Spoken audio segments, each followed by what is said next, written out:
Yeah, that's easier. Hello, everybody. Welcome along tonight. Well, there wasn't much happening, and why not? It's a good night for a chat, I think. So, me mate Jeff's decided that two idiots can be more effective than one, maybe, or whatever. But it's all a little bit of tongue in cheek. But our main message is we're not infallible. We're not perfect. We don't claim to be. There are many on social media shit canning each and every one is. And why are they that? Because they lack the one thing that most of us have got: self-respect. Harley, Dad, g'day, mate. Thanks for dropping by, buddy. And it is a shame. I feel sorry for these people because they're always the mummy's boy type. They don't hold proper jobs. They've always got a reason why they can't work or life's against them. But they find plenty of time to ridicule, dox, and carry on everybody else that they're jealous of. And that's the other big one, jealousy. So we've simple things like jealousy, inadequacies. That's where their problem is. Now, I don't know, people may or may not know Harley Dad. Hell of a nice bloke. He's an amputee. So he's got things in life that he's got to overcome more than just the normal. Does he lay under the bed, write poison letters to everybody else in the world? No, he doesn't. He gets up. He's a man. He does what he's got to do. And my hat comes off to him because I've got a lot of respect for him and all the people like him. Anyhow, Jeff did a little bit of a video a little while ago. I was just going to put it in as a little bit of a bag stuffer type of thing. And but there's no real context to tonight's thing. It's just getting a bit of stuff off the chest. And just reconnecting as in people that we are. So anyway, I'll hit the go button on this one.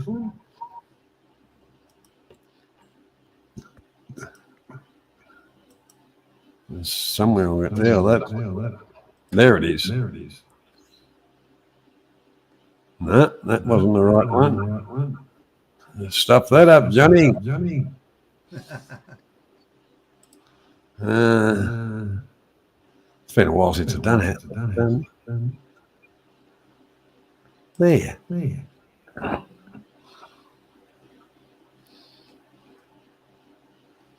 That should be it.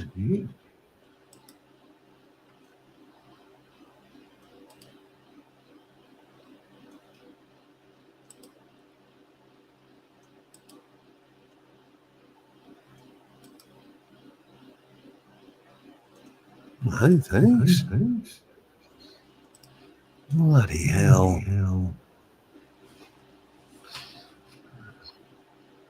There.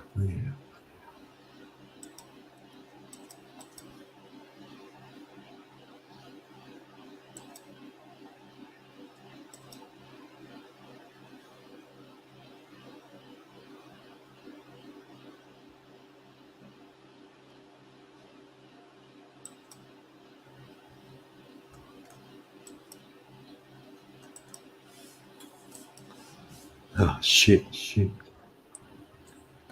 I don't know why this is doing this.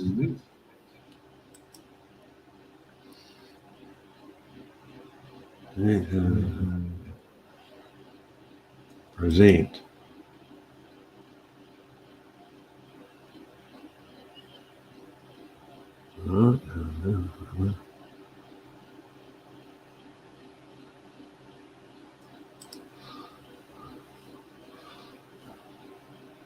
I haven't come across this problem before.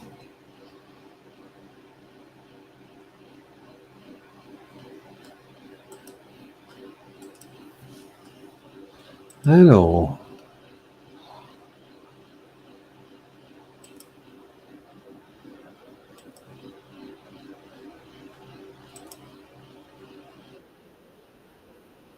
Oh, fuck off, Brian.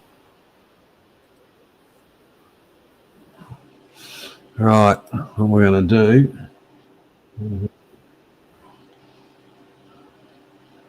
exit full screen. G'day, Ems, how you going? I'm having a few problems, Ems. I'm trying to do something and I've forgotten how to do it, basically. Yeah, Johnny, it's called getting old, mate. No, it's just out of practice. Just out of practice, out of practice. Right, present.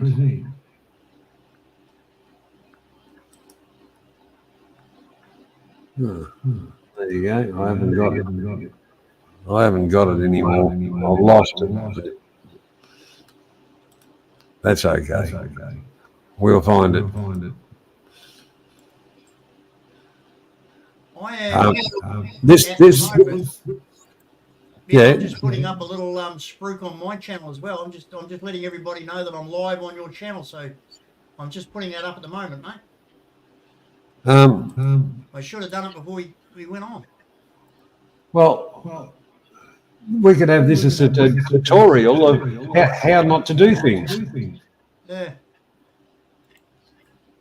Right, that should be that. Go to there. Go to play. Share.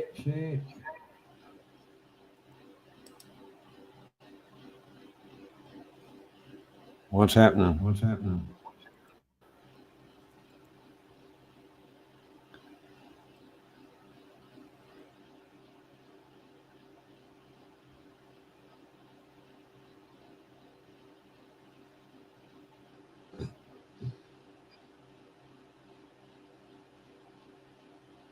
I've never had this happen before.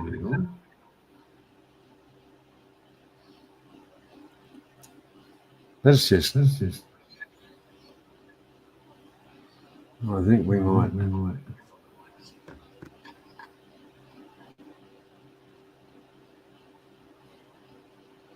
Right. In that. Yep, that's it, Harley. I've never had this. I've never had this problem before in my life.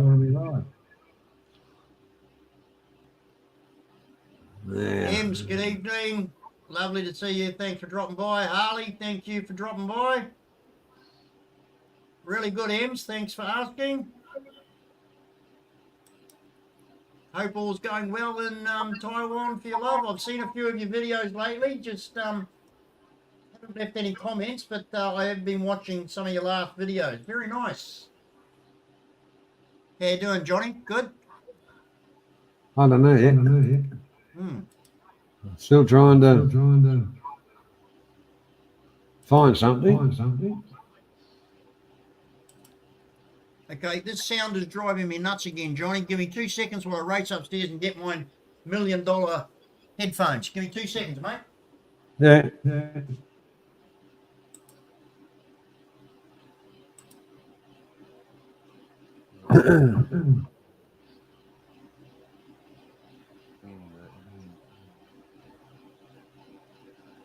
Yep, that's it. I've never had this problem before. Who knows, Harley? James, good evening. Lovely to see you. Thanks for dropping by. Harley, thank you for dropping by. Really good, Ems. Thanks for asking. I don't actually know what the hell's going on in this. And as far as the router, the internet only got put on yesterday.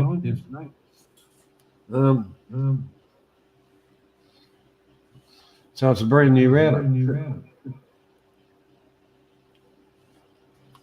But I've never had this problem before in my life.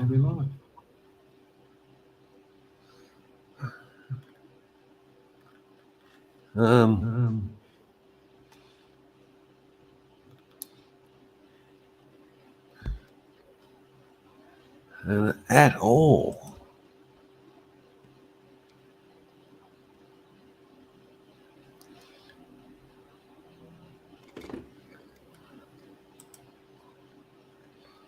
But I'll see if I can get something out of this bloody thing. Oh, mate, I've just put these headphones on. It's sort of got a microphone on the side. These are Logitech headphones. I think they're about $140. Absolutely perfect. Remember I've been telling you that I've had a lot of bass coming from your channel? Yeah. Mate, it's gone. I can hear your voice crisp, perfectly clear. It's like it's like listening to a different man on a different channel. These headphones are absolutely insane. I actually like Logitech stuff myself. Yeah. Now, here's something I might do, which would be half smart. I'm going to put the link in. Put the link up. So if anybody wants to join, paste. There we go. Like I say, here, we only just got the internet on the other day. And all right. Oh, of course, the new house. Yeah, everything's all just new set up. Yeah. Oh, mate. You know, I rang up. Oh, well, internet. Yep. Okay. NBN. Oh, Yep. that shower shit. Anyhow, so, righto. That's fine. Yeah, but your basic block of land, your block of land type of thing, is not registered as a part of the a new subdivision thing. I said because it's only one block of land, and I said there's been a small subdivision, you know. They go, oh yeah, we can see that, but it's not registered. They said, you know, the builder should have registered it. And I said, well, did the builder register it? And they said, no, they didn't. And I said, what? So I'll have to register it. They said, yeah, you'll have to do that. And mind you, this went on for a couple of weeks. So I registered it. Then we get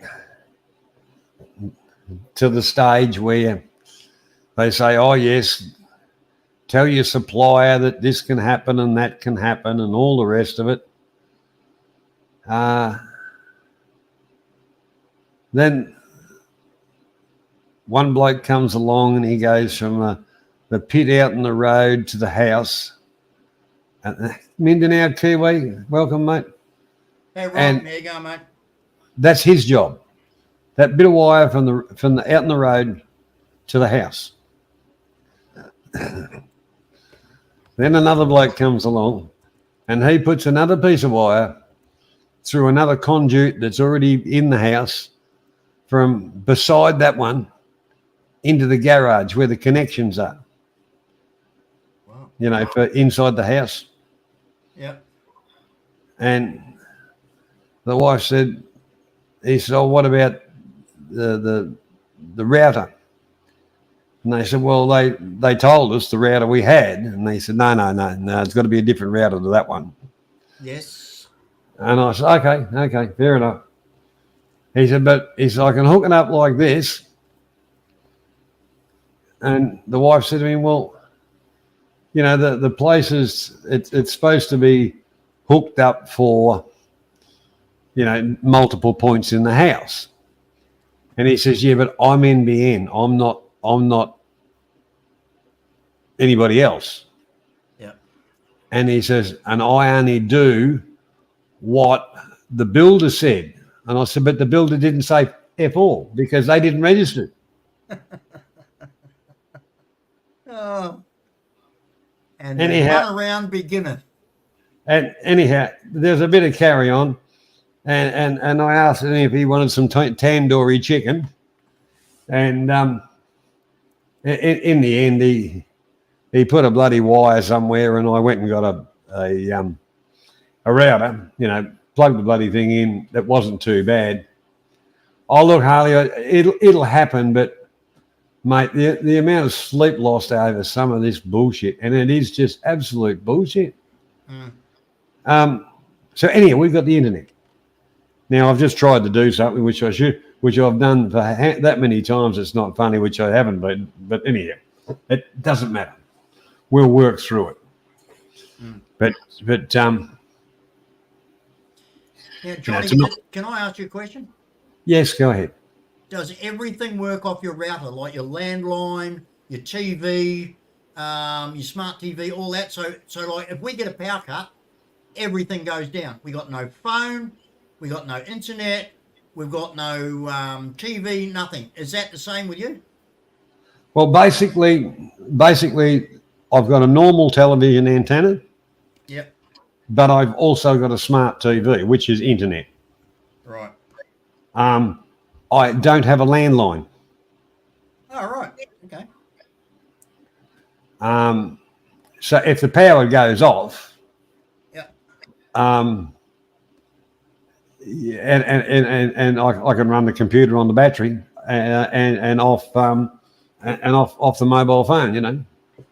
Right. Yeah. Well, if our power goes off, our modem, router, whatever you want to call it, goes off.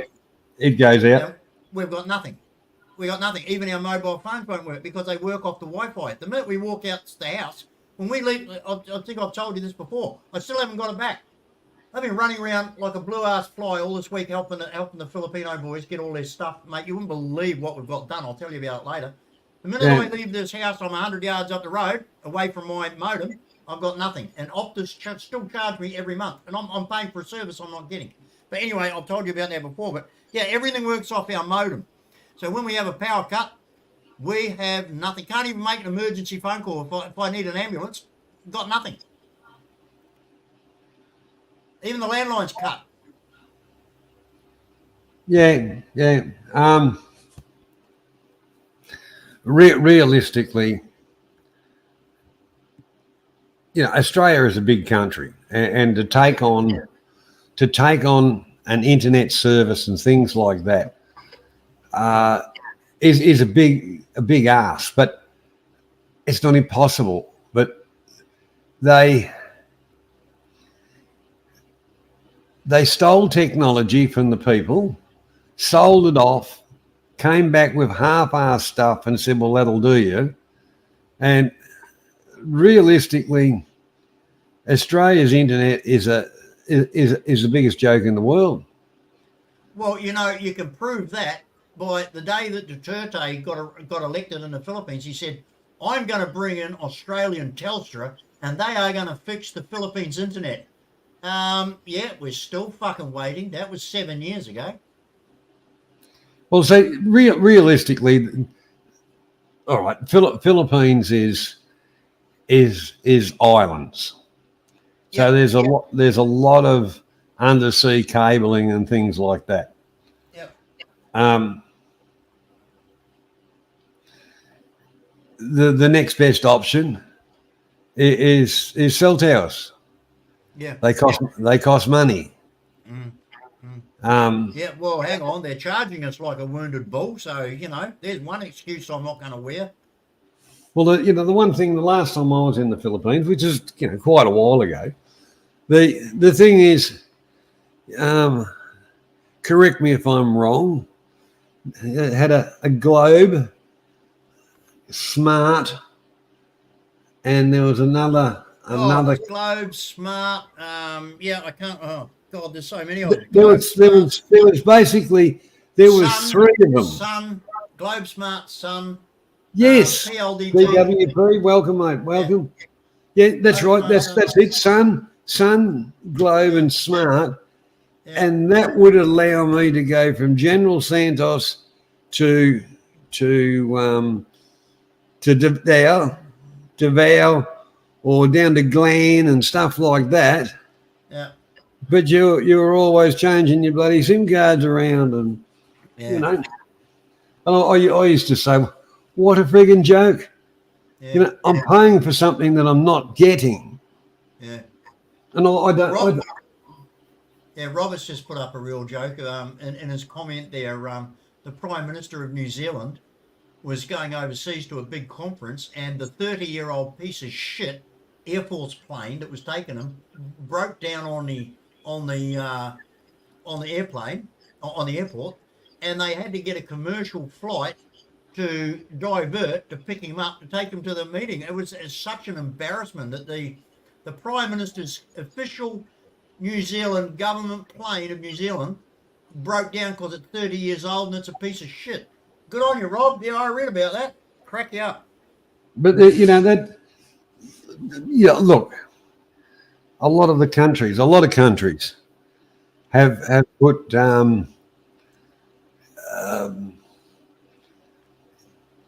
that, you know, the whole part of that on hold because it costs money, and they wanted to piss money up against the wall, you know, everywhere else except for, you know, where it was really needed, including their own back pockets.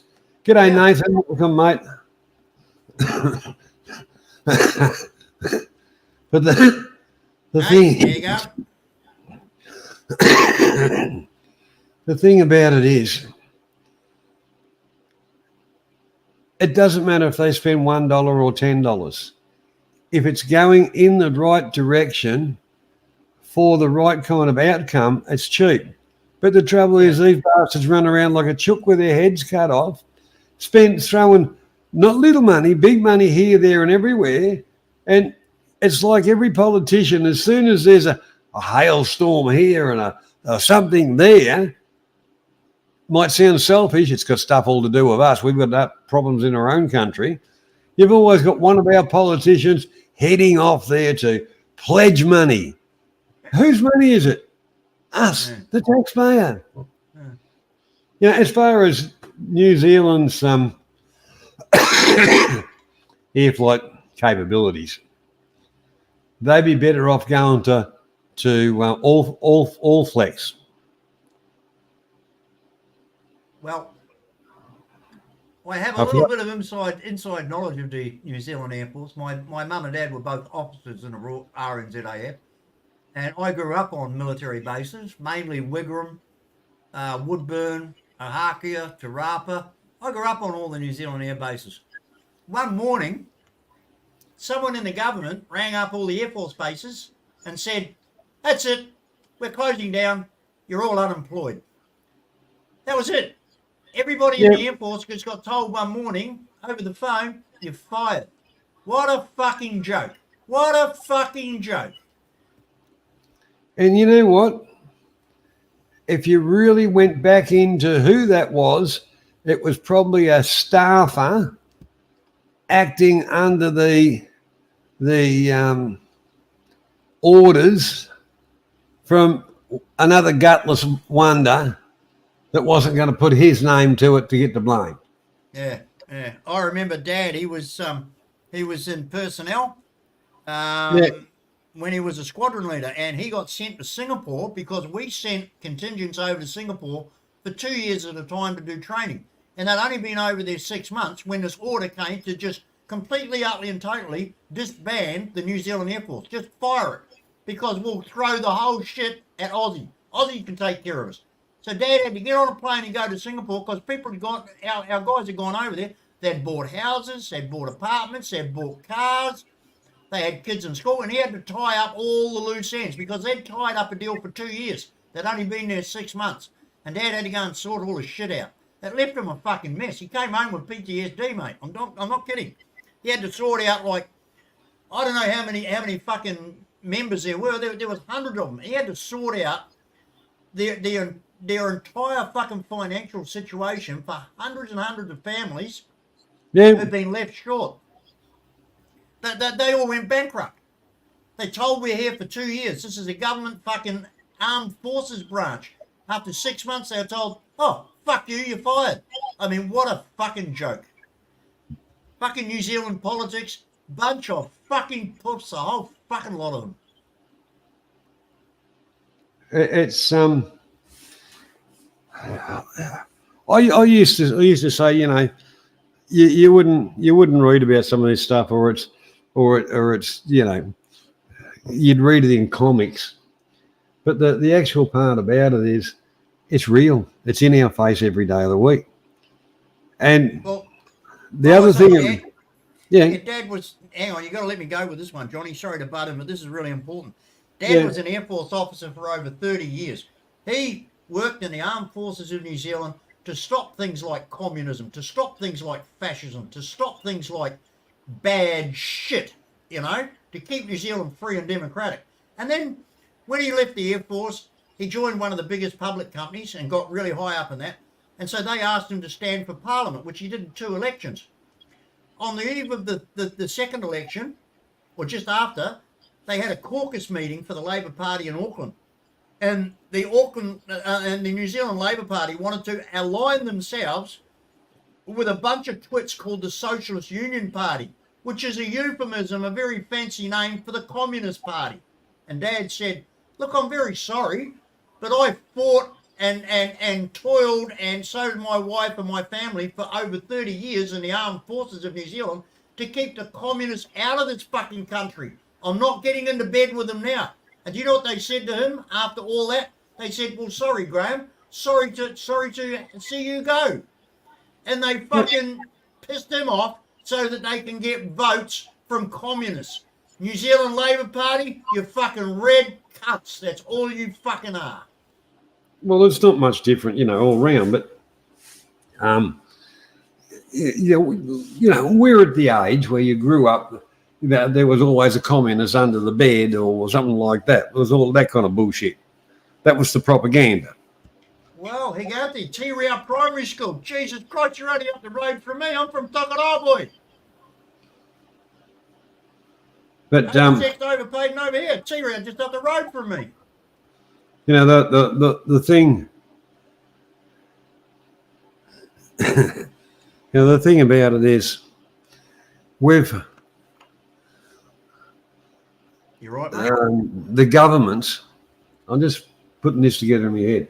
With the governments and their swings, whichever way, they don't listen to the people that put them there. They dictate to the people that put them there, and then they have illusions of grandeur of what should and shouldn't be. And as soon as you say no, then you're labelled, you are singled out. They really take a dim view because you haven't been one of the sheeple. You haven't gone along with the crowd. Well, I can tell you this, Johnny, and a lot of people in New Zealand will get upset, but I can tell you this for a fact. Kiwis, New Zealanders, do you realise that any Labor Party politician would slam the fucking door to his house in your face, but he would open it for any communist Chinese? He'd slam the door in your fucking face.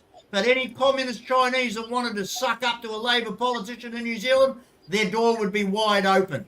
To you, you'd get it slammed in your face. If you don't believe me, just go knock on their door and have a Chinaman next to you. See who gets let in. It won't be you, it'll be the Chinaman, the commie red little fucker. Yeah, but there's a difference there, Jeff. You're a Pakeha. Yeah. Nathan is Maori. Oh, right, okay. Kia ora, cuz.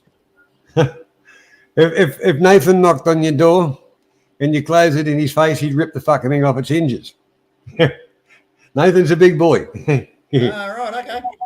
But the thing is, the Kiwi, like the Maori, with everything that's gone on, have really taken back, their structure. But the Pakeha is just, kick them around the street. There are times in New Zealand, I'll tell you this before I came over here, there are times in New Zealand as a Pakeha, I've been ashamed of the white race.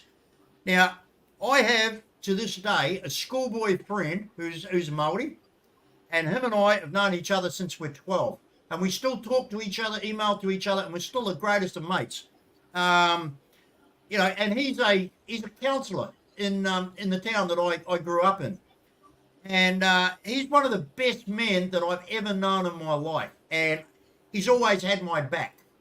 When I was at high school, he was a big, tough Māori boy, and I was just this little Pākehā boy. And he always had my back, you know?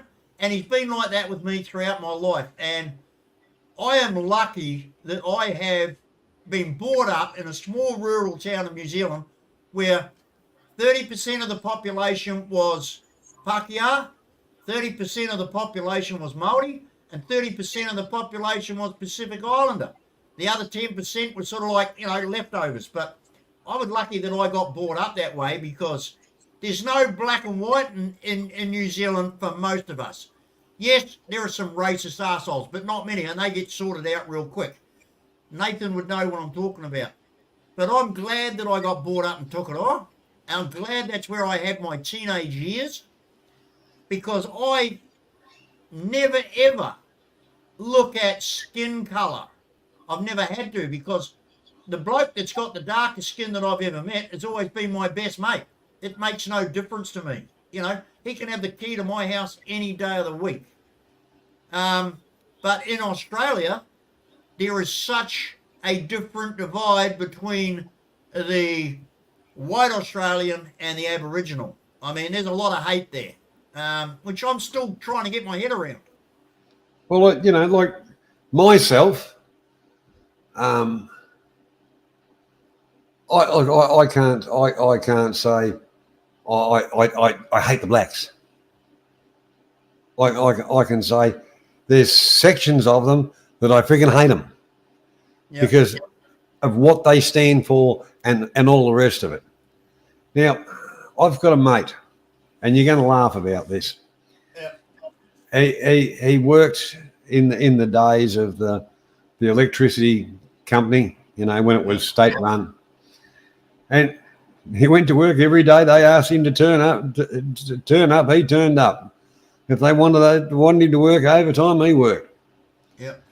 Anyhow, he did what everybody did: saved some money, built a house for the family, the whole lot of it, and things weren't too bad. And there was a block of land next door to where he lived. Yeah. And there was a for sale sign went up on it. So he rang up the real estate agent and he said, "Oh, how much do you want for that block of land?" And they told him the amount of money. And he said, "Oh, that's too much." He says, you do know they've got Aboriginals living there. You won't go let go of money with them. And he played the Aboriginal card for the block of land all the way down the line. Wow. And then the vendor ended up saying, well, you're probably right. When I bought the land, there wasn't any of them people. Yeah, I'll sell it cheaper. And even to this day, Perth still laughs that he took the white fella down for a few bob for the block of land because he had a black fella living next door. Well, I'm going to tell you something that's going to rot your socks. It's going to make you laugh, or it might make you cry, or you might just go, "Well, this is normal." But when we bought our house here in Casino, we didn't know the area. We didn't know. I fucking know that. Okay, so what happened is we found this really nice house in a really nice street. All the houses are modern, clean, the seconds are well maintained. It's a lovely area. But we couldn't figure out why it was so cheap. This is a beautiful house and it was really cheap. So anyway, we didn't know really anybody in Casino that well enough to say what's going on. So anyway, we bought the house. It wasn't until we'd been here a while that someone told us, "Oh, you got your house cheap because you're on checkerboard." And I go, "What? The hell are you talking about?" And they said, "Well, where your street ends is where checkerboard starts." And like I was supposed to know what they were talking about. I said, "What the hell are you talking about? What's checkerboard?" And they said, "Well, black, white, black, white, black, white, black, white." I said, "You have got to be kidding. Are you serious?" I said, "How racist is that?" They said, "No, it's always been checkerboard. And your house is cheap because it's just on the corner of checkerboard." I fucking near died. Like, you know, I'm blunt and I'm in your face and I say some pretty controversial things, but not when it comes to race. I would never be that blunt. But here in Casino, everybody calls the area just down the road from where I live checkerboard, because there's a black fella, then there's a white fella. There's a black fella, then there's a white fella in each house. I got the shock of my life, Johnny. I've never come across such blatant fucking discrimination in my whole life. I freaked out. And it still freaks me out that people refer to casino housing development as checkerboard. You know, this house is black, that house is white. This house is black, that house is checkerboard. Mate, that has got to be the fucking weirdest shit that I've ever come across in my life. I swear to God. I can't get my head around it. Well, you think of, well, that's why I laugh at you when you talk about casino. Yeah. Beef City, or Beef Week. Big thing in New South Wales. Yeah, we just had it. Yep, that's right. Big thing. Oh, fucking huge, mate. The whole town. It does. It brings in fucking millions of dollars, I'll tell you that much. You know, but the whole part about it is the town's all done up like it's, you know, it's all wonderful and all the rest of it. Yeah, and that's bullshit.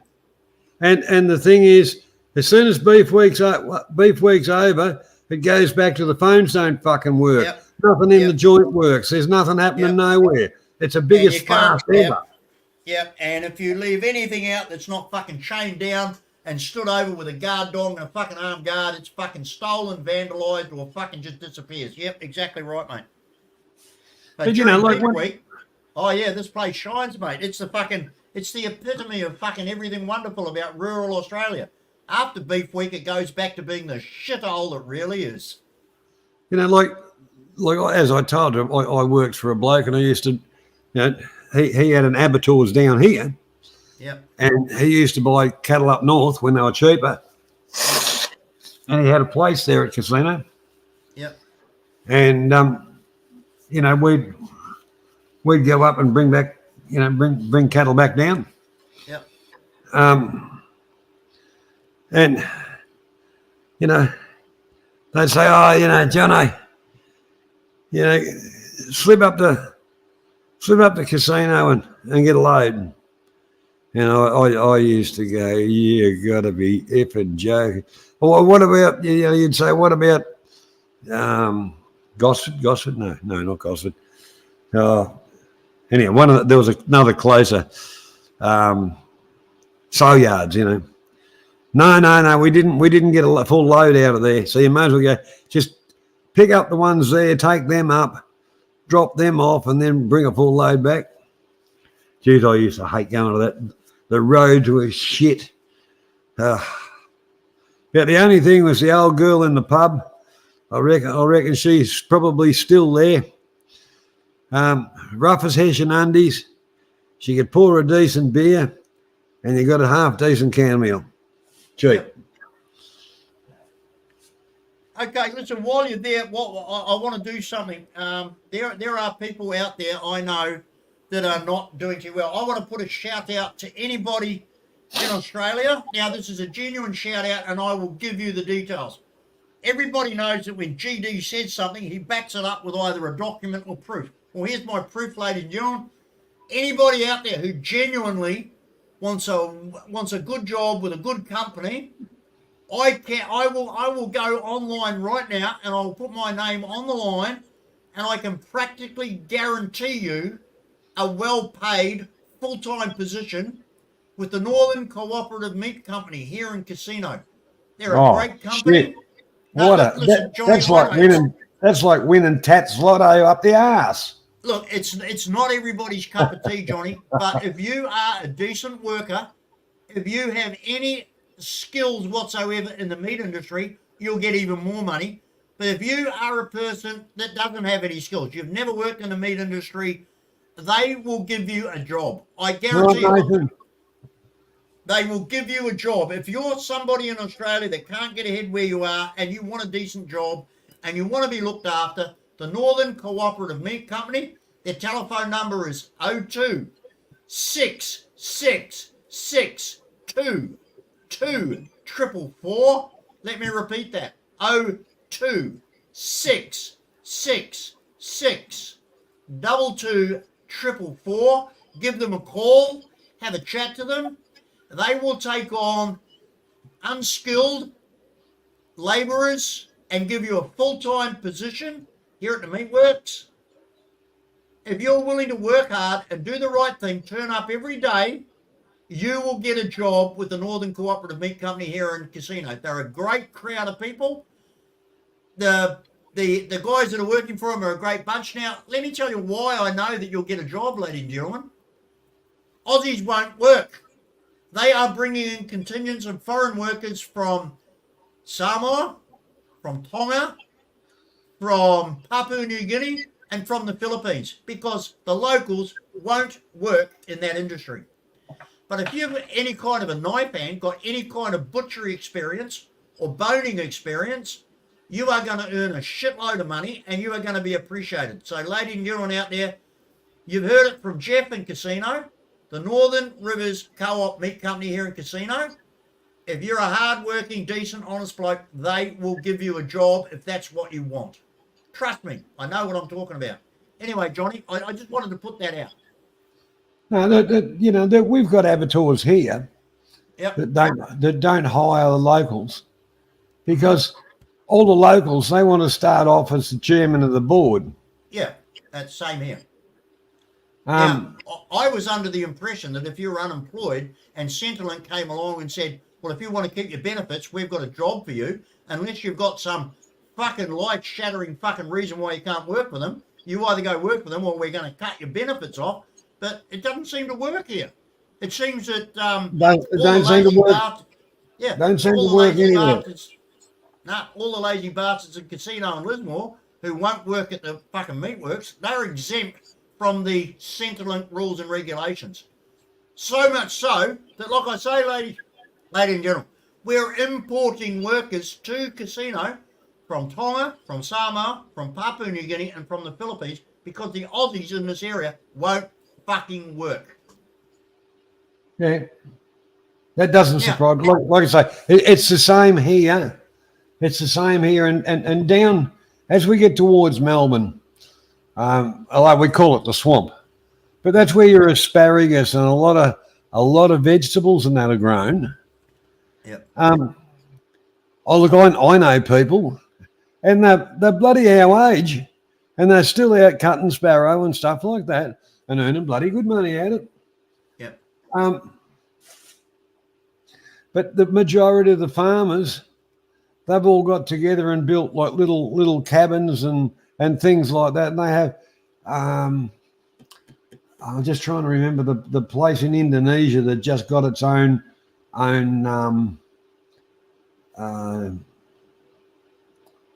never heard of it. No, I'm trying to remember the name of the bloody joint. It's Indonesia. Okay. Well, while you're trying to remember that, can I just give a quick reply to Rob at Mindanao, Kiwi? Rob, the Meatworks own a shitload of properties. They own dozens of houses, but they also do deals with all the local accommodation houses and all the local billeting stations. Like at the moment, they have a number of different organisations that have massive accommodation, and they send all their people there. If you get a job with the meat company, they will provide you with accommodation. So I hope that answers your question, Rob. And if you've never been to Australia and you want to come and see the northern part of New South Wales, all you have to do is get on a plane to Brisbane. I will pick you up. I'll host you in my home. Rob, you know, you've been a follower of mine and a friend of mine and a supporter of mine for so long, it's not funny. You ever come to Australia, your plane lands in Brisbane, you have a place to stay, you have transport, and you have me to look after you. That I guarantee you. Anyway, back to you, Johnny. Timor-Leste is where the majority of the ones that come from down on the sparrow and a lot of the vegetables like that. And they come over, the farmers fly them over, they have their little houses, the whole lot of it. Yep. You know, when the season's finished, they fly them back. Yep. And that's been going on, you know, the packing sheds, the whole lot of it. And the farmers are happy, the people are happy. Uh, even the local shitty little businesses around, they're happy because they get a couple of bob too. Yep. But the real winner are these people, and it's not because they're dumb, it's because they'll friggin' work. Yeah. You know, Well, not everybody. Sorry. I told you I was buying this caravan. I'm picking it up tomorrow, right? Yep. Now, this all came about last week, but there's a new contingent of Filipinos. There's 30 more Filipinos coming over within the next week to 10 days to the meatworks. There's another contingent of 60 from Papua New Guinea coming over to work for the meatworks. They're all provided accommodation. But out of this contingent that's coming over from the Philippines, and the next contingent are 2 single women. Okay? Yeah, so it doesn't matter. I don't expect them to share dormitory-like accommodation with the men, right? I wouldn't. So what I'm thinking of doing, you kinky old bastard. You kinky old bastard. No, there's nothing in it like that, is letting them use the caravan until they get their own suitable accommodation. Because, look, mate, I've got a 35-year-old daughter.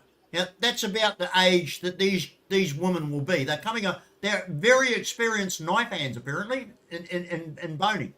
And they're going to be on really good money. They're going to be on like $35, $38 an hour as knife hands, boners in an export company meatworks. Boning, I know the industry well, mate.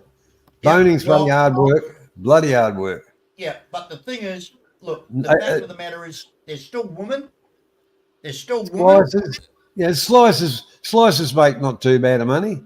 Yeah. Well, I would like to know that if my daughter went overseas, she would meet someone nice who's going to look after her too. So it's just karma. It's what goes around comes around. Well, it's not your thing. It's the company. It's their thing. They'll look after them. They'll give them accommodation. They'll make sure everything's okay. But do you really think that 2 single women, want to live in a dormitory situation with a whole lot of men? No, I don't think it's appropriate. Although there's nothing wrong with it. There's nothing wrong with that. It's all above board. It's all legal. It's all clean, and it's all respectable. Personally, for myself, I would rather see that if I can give them something better, I will.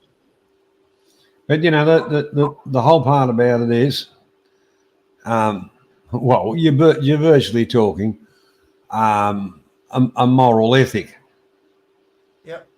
And that's fine. Not every country has the same moral ethics as we supposedly do. But really, they should pretty well, for women, they should have a block of flats or an old motel or something like that, and blokes, they can put a string of tents out for them. Bit different. But it's a good thing. But from what I can understand out of it, it's going to go to shit, because some people, after they get their second pay, they think they'll be fucking deterred as fucking left-hand man and start carrying on. Yeah. And they'll probably get 3 passes in the arse. They'll be fucking on the next plane out of there. Well, Johnny, it's amazing you're saying that. That is absolutely amazing you're saying that. Now, I'm not going to mention anyone or any particular group, but exactly what you're saying has started to appear within one of the... No, I've said enough. Johnny, you're spot on. That's all I'm going to say. But, as you know, Jeff, I've spent a good amount of time in the Philippines, around Filipinos, hired Filipinos, stuff like that. Yep. And I have my firm beliefs backed up by experience. I'm not shit canning the people, but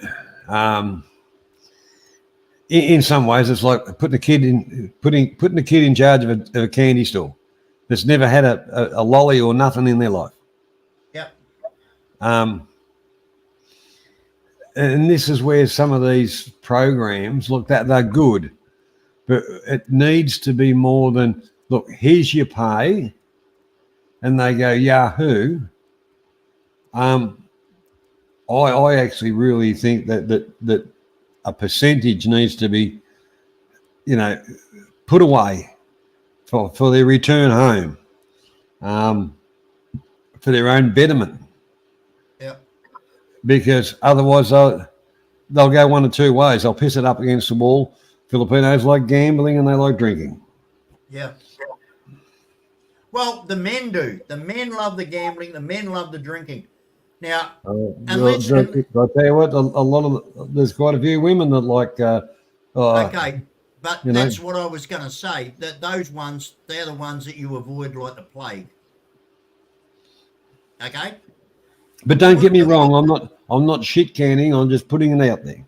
No, you're exactly right. You're exactly right. And let me tell everybody out there, if you meet a Filipino woman that loves gambling and loves drinking and out all night smoking and carrying on and party, run the other way, because she is going to take you for everything you've got. That is not the Filipino woman you want to meet. Well, that can be said in anybody. Lots of, yeah. A lot of high maintenance party girls, they're trouble. Hey, so it's one of those things, but it's sad. It's sad that our country, Lieutenant Nescafe, my man, how you going, buddy? How you doing? And Robert Mack, g'day, Robert. Good morning, mate. LT, it is now what you say, the Mexico of Southeast Asia. But remember, in the 50s and 60s, Manila was the Pearl of the Orient. It was the absolute Las Vegas of, the world. But it's just after Marcos took over, it just turned to shit. But Manila, the Philippines, back 50, 60 years ago, was the number one destination in Asia. And it has slipped so far because Marcos started it off, and then after him, the shithole fucking corrupt, lying, thieving bastards that have run the joint since him have just turned it into the shithole it is today. But back in the day, it was not the Mexico of Southeast Asia, LT. It was the fucking king of Asia. I'm going to answer one I'm debating about. Guess who? Well, I can guess who and guess why. And there are some problems that are going to be sorted out. Things don't happen overnight. Once they happen, you might be the first to know. Then you can guess what. Sorry about that, Jim. But, I can remember really going into the Philippines was like, I could imagine, like some of the old African Queen type movies that I used to watch as a kid. Oh shit! I love that movie, African Queen. That was one of Bogey's and Hepburn's best. That was a fucking brilliant movie. Yeah, of course, you're a fucking Kiwi and a packy. Of course you'd like it. Oh, mate, they don't make shit like that anymore. You and I both know, Johnny. We're old enough to know what a good movie. What do we got today? We've got these young kids up against fucking cartoon robot fucking AI bullshit. It's all fucking. Most of the movies we see today are fucking cartoons that have got this realistic looking shit to them. It's all built in a fucking cinema studio. And without a lot of fucking, pubic hair or fucking boobs, what is it? Nothing. The fucking movies of today, garbage. Well, I'm not going to disagree with you there. Show me something that stacks up against High Noon or fucking, The Magnificent Seven or The Great Escape or fucking, Patton. Show me something that these fucking wankers have made in the last 30 years that's even halfway decent. Fucking Footloose. all fucking computer Footloose. generated. Saturday Night Fever. Oh, yeah, but not, most of it's computer generated fucking bullshit. Well, put it this way. The education system, which is a lot to answer for. What education system? We're breeding a bunch of fucking ignorant morons. There's no education. No, we are not breeding them. The education system is turning the children into morons. And the parents are being told to shut the fuck up. They don't know what they're doing because they're not very good parents. And now that it's all falling apart, the government go, oh, well, we'll just blame the parents. Yeah. Yeah. It's one of those things that, pass the buck. Where for a long, long time, anybody that spoke out against it wore a label of troublemaker, excluded from everything. Yep. Well, I'm getting on really good with Lieutenant Nescafe. He seems to have exactly the same fucking mindset I've got. Hey, really nice to meet someone on the internet who's got the fucking same feelings. Lieutenant Nescafe is well-travelled, well-educated. I can see that. And he actually contemplates life. Well, LT, I've been travelling to the Philippines every year since 1997. My wife and I, Sarah and I, we own property there. We've got rice land there. We've got residential property there. We're involved in a number of things there. I was heavily involved in DSWD charities a couple of years ago. We built seriously strong hollow block houses for Typhoon Haiyan victims. We provided seeds and fertilizer and agricultural help for a village that got totally wiped out that relied on agriculture. Myself and a very, very amazing channel sponsor of mine sponsor a kid through high school, and we're trying to get organised to sponsor him through his college. After we helped him in his final year at high school, he graduated with honours.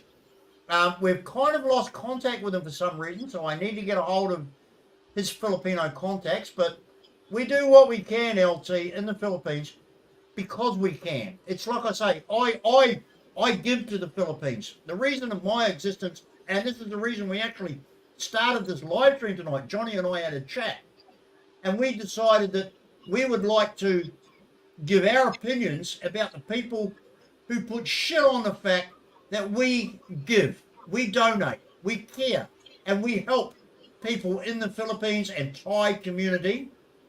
But all we get from the trolls and the mongs is we get rubbish because they are sad, loser, disgusting, vile little men in their grandma's basement who've got no life, who want to be like us. They're so jealous of our life. They're so jealous that we are in a financial and a social position to help others that they can't because they're just disgusting little losers. Johnny and I decided, well, let's give some shit back to them. So that was our reason for coming on tonight, LT. But I'm really glad to see that you have similar thoughts about the running of the Philippines. Now, I'll tell you, in 2016, a week after Duterte got appointed, he nominated and appointed the mayor of Cordoba, one Adelino Sitoy, his friend of many, many years, to the position of legislative liaison secretary to Malacanang Palace. In other words, to advise the president on all things legal to do with the law. So he promoted this mayor mate of his from Cordoba, a third class municipality on the arse end of Mactan Island, in other words, a shithole, took him to Malacanang Palace. Well, this same bloke was a con man and a thief who stole 14 million pesos worth of land from my family on Cordova Mactan. And a week after he got appointed, I took him to the fucking ombudsman of the Versailles and sued him for his corruption, which he admitted to. But get this, listen to this, LT. He got away with it because there's a law in the Philippines that says if you commit crimes as a public servant, as long as you're not caught within 20 years, you can get away with it. That's the fucking filthy, disgusting shit of the Philippines, and that's what we all need to change. All right, yep. All right, we've heard that one before. Okay, I've been told, but I'm never going to give it up. Well, you know, there's nothing wrong with having a hobby, but the whole part about it is, you know, what do they always say? You know, if it doesn't kill you, it makes you stronger. Sometimes it's just as easy to walk away and say, it's not worth a sweat. Mr. Clark. You know what I love about the Philippines? You know what I love about the Philippines? That all the Filipino officials I meet, I can look them in the eye and I can bark at them all day long. But all they have to do is look over their shoulders because they've got so much shit going on behind them, they're forever looking over their shoulder. Whereas I'm looking straight ahead at them, barking in their face, and all they're doing is looking over their shoulder, defending themselves. That's what I love about being there.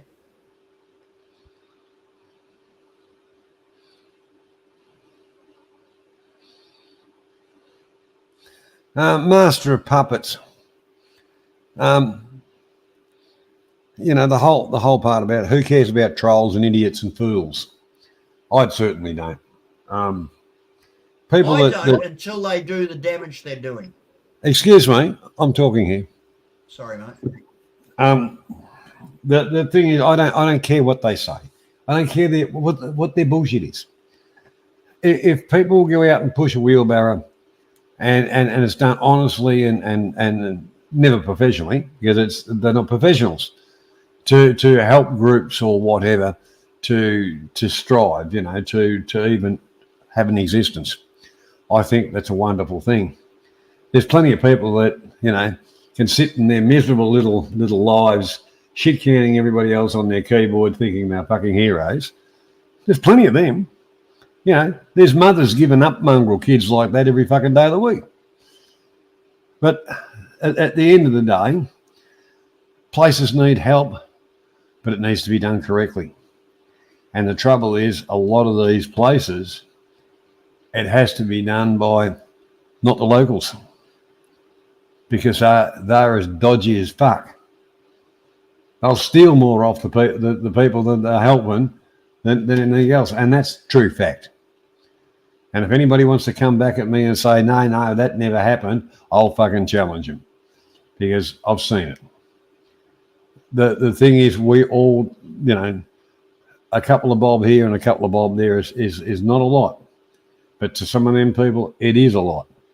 But when it's going through the chain of command and all the rest of it, and you've got Yanks, yes, dirty, rotten, Yankee fucking mob cunts saying, oh, we're the wonderful charity who take 70 fucking % of everything because of their administration costs, fuck off.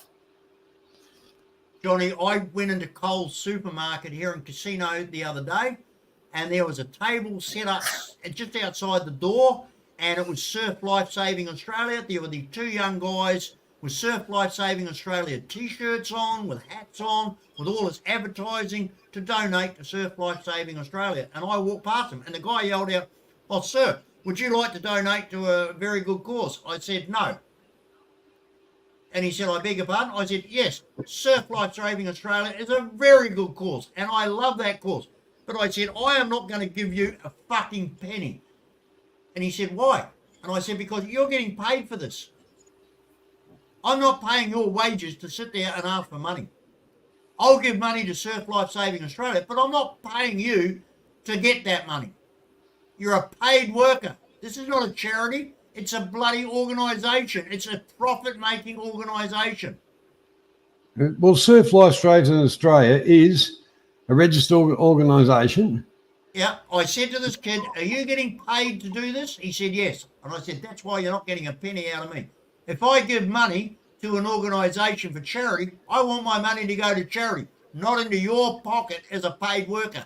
If you really cared for this to do this, not doing it for money, you should have seen the look on the little cunt's face. The one thing about it, as we watch television, daytime, different times, there's always the bullshit. Oh, save the children, save this, save that. I'm this and I'm that, and you do the back work on it, and it's some Yankee fucking charity organisation that is scabbing money off people, and what actually goes to where it's supposed to go to is 2 bits of fuck all. Yep. Look, I will bend over backwards to help people. Now, guys that don't know me, people in here, I've just seen this comment from Guess Who, and I will agree with you, Guess Who. That's happened to me many, many times, but I've not stopped. I've not stopped. I'll tell you, look, I'm an atheist. Guess who? I'm an atheist. I don't believe in God. You can shove that bullshit up your ass. If someone wants to believe in an imaginary friend who can create fucking magic, well, that's their luck. Remember, hey guys, I'm going away for a while. Let's have dinner, no girls. The Last Supper.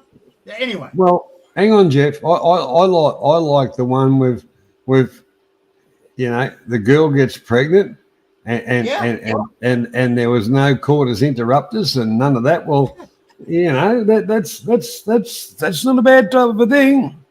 That's kind of funny, because in the 1950s, if there was a woman got pregnant, she was a shameless hussy, and that baby got taken away by social services to be cared by decent people. Well, hang on, 2,000 years ago, it didn't work out too bad for a woman called Mary. In fact, it worked out pretty well, didn't it? So why in the 1950s was it such shame to have an unmarried fucking mother? 2,000 years ago, it was fucking the world's best fucking event. What a hypocrisy. Actually, we're on a bloody good subject here. Now, the Philippines, predominantly Roman Catholic. And Johnny, stop there, hang on a sec. South America, predominantly Catholic, right? I'm just dealing with one pack of idiots at a time, thank you. But what I'm saying is, have a look at all the Catholic-dominated countries, and what are they? They're the lowest fucking socioeconomic, poorest fucking shithole, fucking up the shit fucking holes on the planet. All Catholic-dominated. Hang on. Look at it. Hang on. You're running off on a tangent without me getting to a point here. You've got you've got a lot of other places that are Muslim, and you've got a lot of other places that are Buddhist. Yeah. Well, I don't mind a Buddhist, but you can take. I mean, look at India. I mean, what a fucking mess that joint is. Anyhow, Pakistan, Bangladesh. Hang on, let's yeah, but there's mixes of the whole lot of it here. The point is, people talk about Thailand, Buddhist, the culture of the country and this and that. Correct. Bali, Indonesia, also, but the whole. They're Muslim. Bali, Indonesia is Muslim, mate. No, they're not. Bali, Indonesia are not Muslim. They've got Sharia. You get caught walking down a beach in Kuta, they'll fucking lock you up. But if you're holding a woman's hand on the beach there in Bali and you're not married, they've now made a law that you cannot book into a hotel in Bali. Oh, that was that one. Married. But they're not predominantly Muslim. Put it that way. It's Sharia law in Bali. Predominantly Bali is Buddhist. But anyhow, the point is, Buddhist. I've never been there. Right, Buddhists believe, right, if you do something wrong against somebody, right, the Buddhists believe that the only way you can get absolution or anything like that is you ask the forgiveness of the person you did wrong by. That's the only way you can have absolution. That's the only way that you can have the inner peace that you want. Yeah, and like a real fucking motherfucking scumbag's going to do that, right? No, but hang on. Now we go to the Roman Catholic Church and hallelujah, brothers and sisters, and oh yes, yeah. I fucked over this cunt over the weekend, and somebody else, and I did this and I did that. We'll just put a little bit in the box and say a few Hail Marys and you'll be right. Yeah. Well, hang on.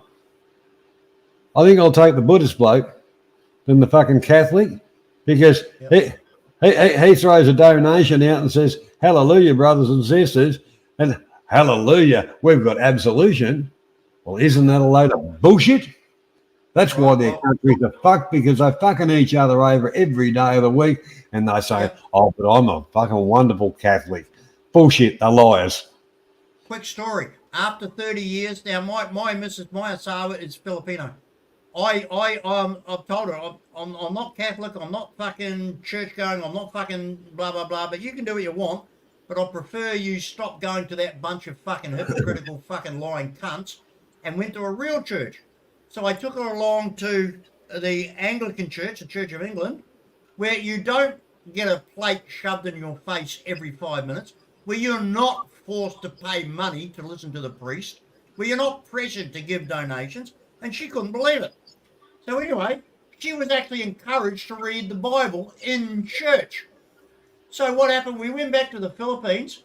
She walks into her church that her family's been going to for 200 fucking years, supporting and paying and giving money every fucking Sunday, and many other days of the weeks too.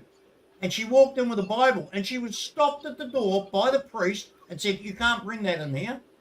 She said, I beg your pardon? This is the Bible. This is the word of the Lord. This is the church. What are you saying?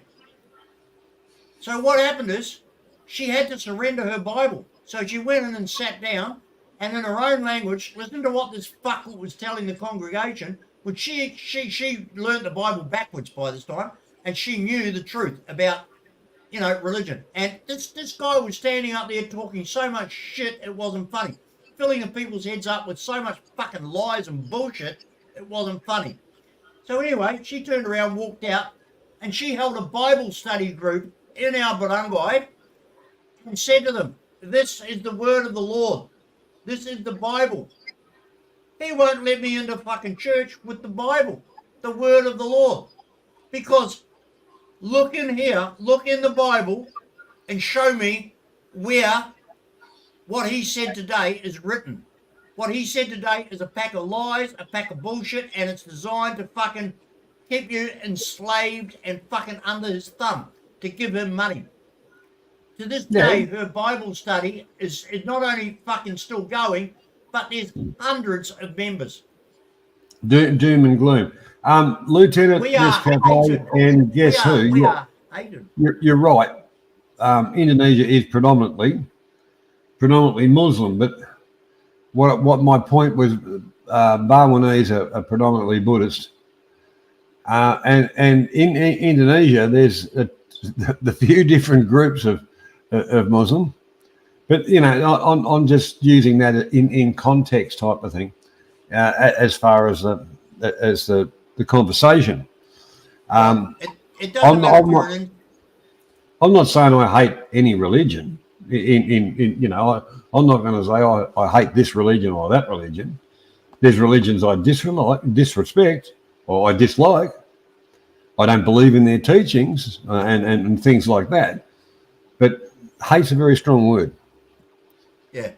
Mate, I don't hate anything, but there's a lot of things I can't put up with.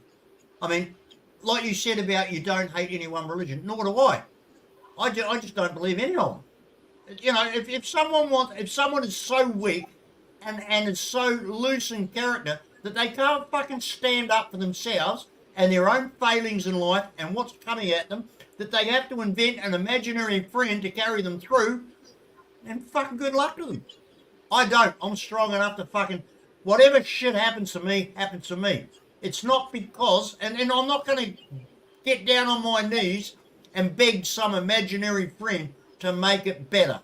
I make it better, or I fucking let it go and it gets worse. It's that simple.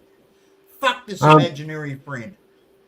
you know, oh, look, as far as, um, you know, since time began type of thing, there's people have always wanted something better. And I think in this day and age, right here and now in front of us, it's not necessarily the religious aspect of it. Is with all the governments in this world, we deserve something better than these pack of fuckwits. Yeah. Well, But Johnny, go ahead. Go ahead. this brings me back to when we were talking today before we went on the internet tonight and went live. We were saying that we wanted to let the people that are giving us shit, we want to give some shit back to them. Well, this brings me back to Brian Smith, a foreigner farming in the Philippines. He professes himself to be a religious family man. Okay? That's what he tells his channel. Not once have we ever seen him in the Philippines take his family to church. Yes, Jeff. Jeff, I will correct you. They did, and it was to take the pig and pick up the money. Okay, yeah, when he tried to con everybody into paying him money so that he could feed the kids at church. Well, no, and when that didn't work, that was the end of that. You know, I'm just pointing it out that yes, he did on camera go to the church with a pig wanting money. Oh, right. Okay, right. Fine. Fair enough. Good I'm just trying to stick to some facts. Yeah. Okay. Yeah, and like I did say, we don't want to go singling out people because he is not the only person with illusions of grandeur and stupidity. Yep. There's quite a few of them. And actually, they congregate, you know. You do know they congregate. Oh, yeah. Fucking A. Yeah, yeah. But go ahead, Jeff. Go ahead, Jeff. I'm going to go to little boy's room. Okay, all right. I shall be back very shortly. Now, ladies and gentlemen, for those of you who don't want to listen to a rant or a rave, tune out now because I'm famous for it. Okay, now, Brian Smith. Now, Johnny and I got together tonight. Johnny and I had a phone call earlier this afternoon, and we said, are you getting sick to death of the trolls and the mongs and the idiots, you know, talking shit about us? And I said, yeah, you know, I don't really care because they are trolls and mongs and idiots. Who cares? But the thing is, in a way, they're dangerous. In a way, they're dangerous. Their opinions do appeal to a certain other like-minded pack of complete and utter total fucking degenerate cunts who do a lot of harm. Now, LT, I can tell you right now that Brian Smith, a foreigner farming in the Philippines, about 18 months ago, went out to his channel and asked his channel members to do whatever filth and harm they could to me and my family. He put it out there on the internet to his viewership of, like, I think at the time he had about 20,000 subscribers. Jeff, please look into why all your supporters have been blocked. You need to sort this out. None of my supporters have been blocked by me. Give me a name. Sorry, guess who? You're completely wrong there. And so I'm starting to think, who is guess who? You know, like, mate, that is completely wrong. Turn off the YT and go live your life. I live my life, LT. I for the last couple of weeks, I have been having a great time helping out the Filipino contingent of workers. I have been taking them all around, all over the place. They are so grateful to me for helping them out. I've now got them into a house out of a suburban hotel that had live bands and pubs and parties every night. They couldn't sleep. I've got them into a beautiful home. I've got them free furniture, free appliances, free beds, free everything. And they're now tonight all very comfortable having a great time. This is what I do. But Brian Smith and his friends say I'm a prick. They would tell you that I'm a bad man. LT, I don't need to turn off YouTube. I have a great life.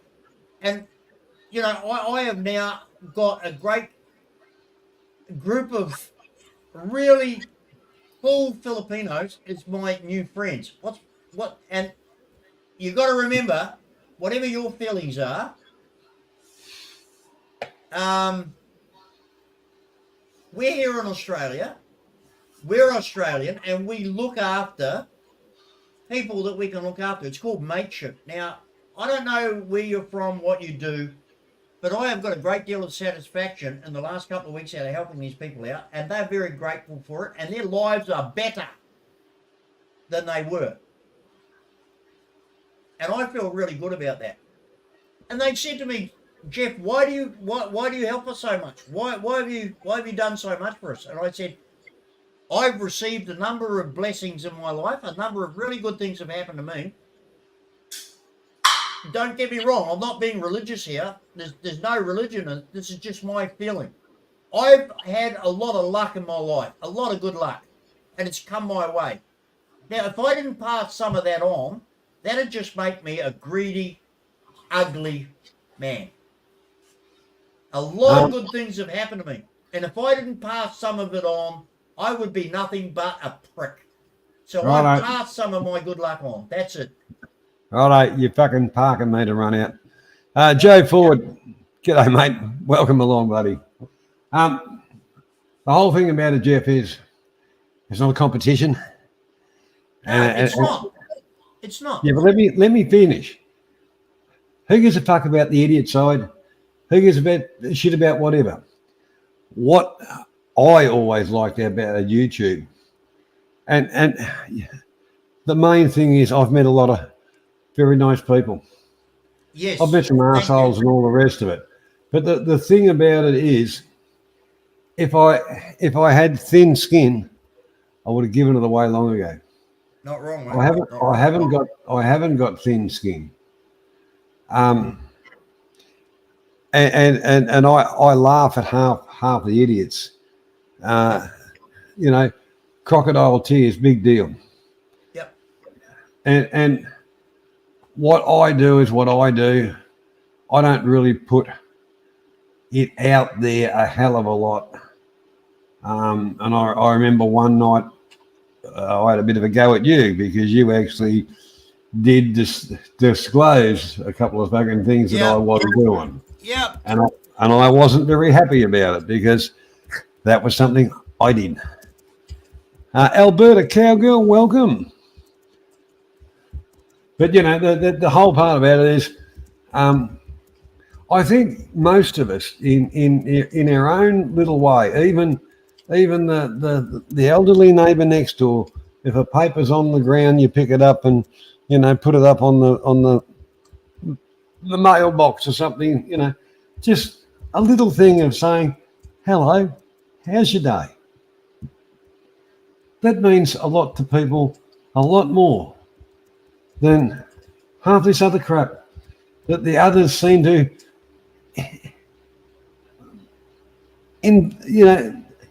they just involve themselves in. It's like they're in a big envelope and that's all that matters is doom and gloom and who's the biggest asshole this week. Okay. Where realistically they need a mirror because they are. Guess who keeps harping on about the same thing, and I'm trying to address him and I'm trying to explain it. Now, Johnny, you know damn well that there is a backdoor entity into my YouTube studio. We know this. We've tried to change the email address. We've tried to change the channel address. We've tried to block this person out who every day, guess who? I go in and they unblock people that I block, or they block my best friends. I've got no control over it. If you don't believe me, ask Johnny, because Johnny has been blocked out of my system so many times it's not funny. He knows I can tell you one thing, guess who? You got to kind of know what you're doing to get into it to be able to do it. I happen to be able to do it. I can't do it remotely because Jeff's internet's fucked. I have to have the bloody thing on site. And that is a plan for the future, the near future. and it's frustrating for everybody. Yeah. Now, You know. guess who? I'm stupid because it is true. I give out way too much information. Everybody, all my supporters and all my friends tell me, Jeff, shut up. You give out too much information. But I have given out my postcode, my home address, and my internet address. Now, I'm told by computer experts that once you give out your postcode and your Gmail address or your internet address, they can somehow hack your computer. Now, all the friends of Brian Smith, if you go into his YouTube page, his Facebook page, they all work for YouTube. Someone is in the background of my YouTube studio. This has been proved because I will block somebody from commenting or from my live stream. The next day, they're there commenting again. Or the next day I go in and my most loyal supporters are blocked. Now, I just got a message the other day on WhatsApp from Mick in Manila, a wandering Brit in the Philippines, who has been a great supporter of mine, and I'm a great supporter of his. We watch each other's channel, and he told me he can't even comment on my live streams or on my videos, but he's not in my block list. So how does that work? These guys are computer experts. Now, Brian Smith's best friend, Terry Flannery, went on a fucking live stream with Chris and Sabu and asked Chris and Sabu straight out in front of everybody, can you put me in contact with a computer hacker? I don't know how far to go, guess who? You've got no idea the shit that I'm up against. It's the whole part about it is a slip of the tongue in the wrong spot. There's a bit of stuff that has to happen, and the whole part about it is it don't happen overnight. And you put it this way, you don't have to be super smart. You just have to kind of know what you're bloody doing. Jack, but, Joe, you're right. Now, guess who? Yes, I have some of the best internet security available. I can tell you that now. But what happened is that's no good now because what happened is this person had access to my computer a long time ago. Before I smartened up. I'm not tech savvy. Before I got wise, before I realized what was going on, I gave a huge amount of people access to my channel as administrators and moderators. And one of them somehow has kept that power. And look, Johnny will tell you. Johnny will tell you this is the truth. He even offered to pay to get a tech genius to come around here and sort my computer. He said, I will pay the fee. And I said, no, it's all right. And I got this Indian tech guy. Now, who the fuck can you get better than that? I got an Indian tech guy to come to my house. And he said, I can't find it. He said, there's something there, I can't find it. Johnny will back me up on that. He even offered to pay for it. And but the tech guy wouldn't listen to what he was being told because he was too fucking dumb. Well, Alberta, no, I haven't made powerful enemies. I've made jealous, sick, twisted, submissive, insecure motherfucker enemies. That's what I've made. Because, you see, my on-screen name, a foreigner telling truth in the Philippines, is correct. I tell the truth. I don't lie. I'm a retired law enforcement officer. I've won awards from Australia's largest charity. I'm a good guy. I help people. I don't give a fuck. I do that, I don't give a fuck. I don't give a shit. I want to hear from Alberta Cowgirl. What's it like out on the range, or what is it, a prairie or whatever? Up to you, Johnny. Hey, now, getting back, Johnny. Now, Johnny and I said to ourselves, we do good. We're nice people. When Johnny goes overseas, he will buy a pair of fucking slippers for a kid that doesn't have them. He will buy a meal for a fucking family that's got no food. I do the same. Why do we get attacked on the internet for doing that? Why do we get attacked by anonymous screen names from fucking idiot fucking, you know? Why? Why does that happen? Hey, Debs, how you going, love? Good to see you. But Johnny and I get attacked because we actually help people. We do the right thing. And for some reason or other, there are a number of people out there on the internet that think there's something wrong with that.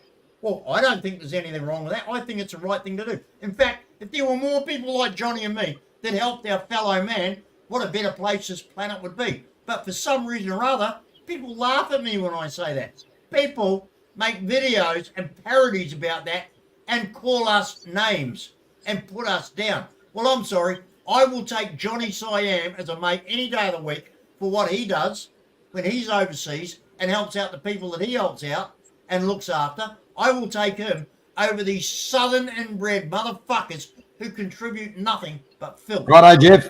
Righto, Jeff. Lieutenant Nescafe, because we're starting to be like a broken record. He's asked the one question: why do you care? Why do you care? Because I'm a human being. I'm a human being, and I care about other human beings. Righto. That's it. Now shut the fuck up. Yeah, I've got the time, I've got the effort, I've got the resources, and I can do it. Anyhow, the whole part about it wasn't about, I'll polish my badge and it's shinier than yours, and it wasn't about any of this. This was about just general conversation. Why do I care about what other people think? I don't fucking give a shit what other people think. You've known me that long enough that I don't care. I'm probably the last person that cares what people think. I don't care if I'm biting their throat out. I don't care what's the last thing in their mind. Just idiots will always be idiots, and the whole part about it, the cycle seems to be getting a little bit bigger, and I think creativity or whatever, people aren't going out as much, really putting out stuff that used to be done as far as what we class as entertainment or as much research. I know I'm not doing as much because one thing is I've been busy. I've got real life to do too. Jeff cares about other people. Good luck to him. It's a passion. He's got the time. But at the end of the day, it's just the way it is.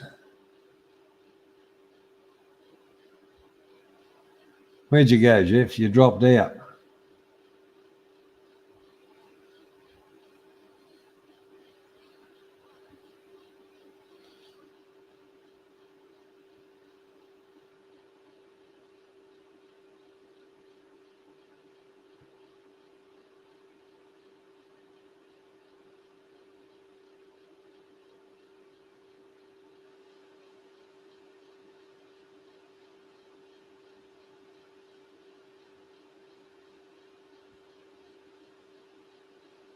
Sandy pits.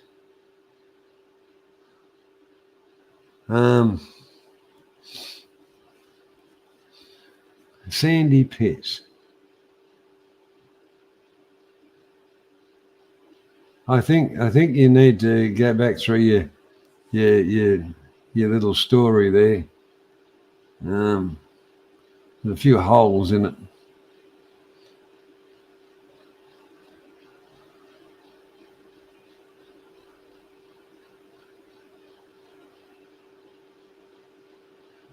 The whole part about it is you're damned if you do and you're damned if you don't. Everybody's got an opinion. Granted. That's something I actually like, providing they can back it up with some brains. That is.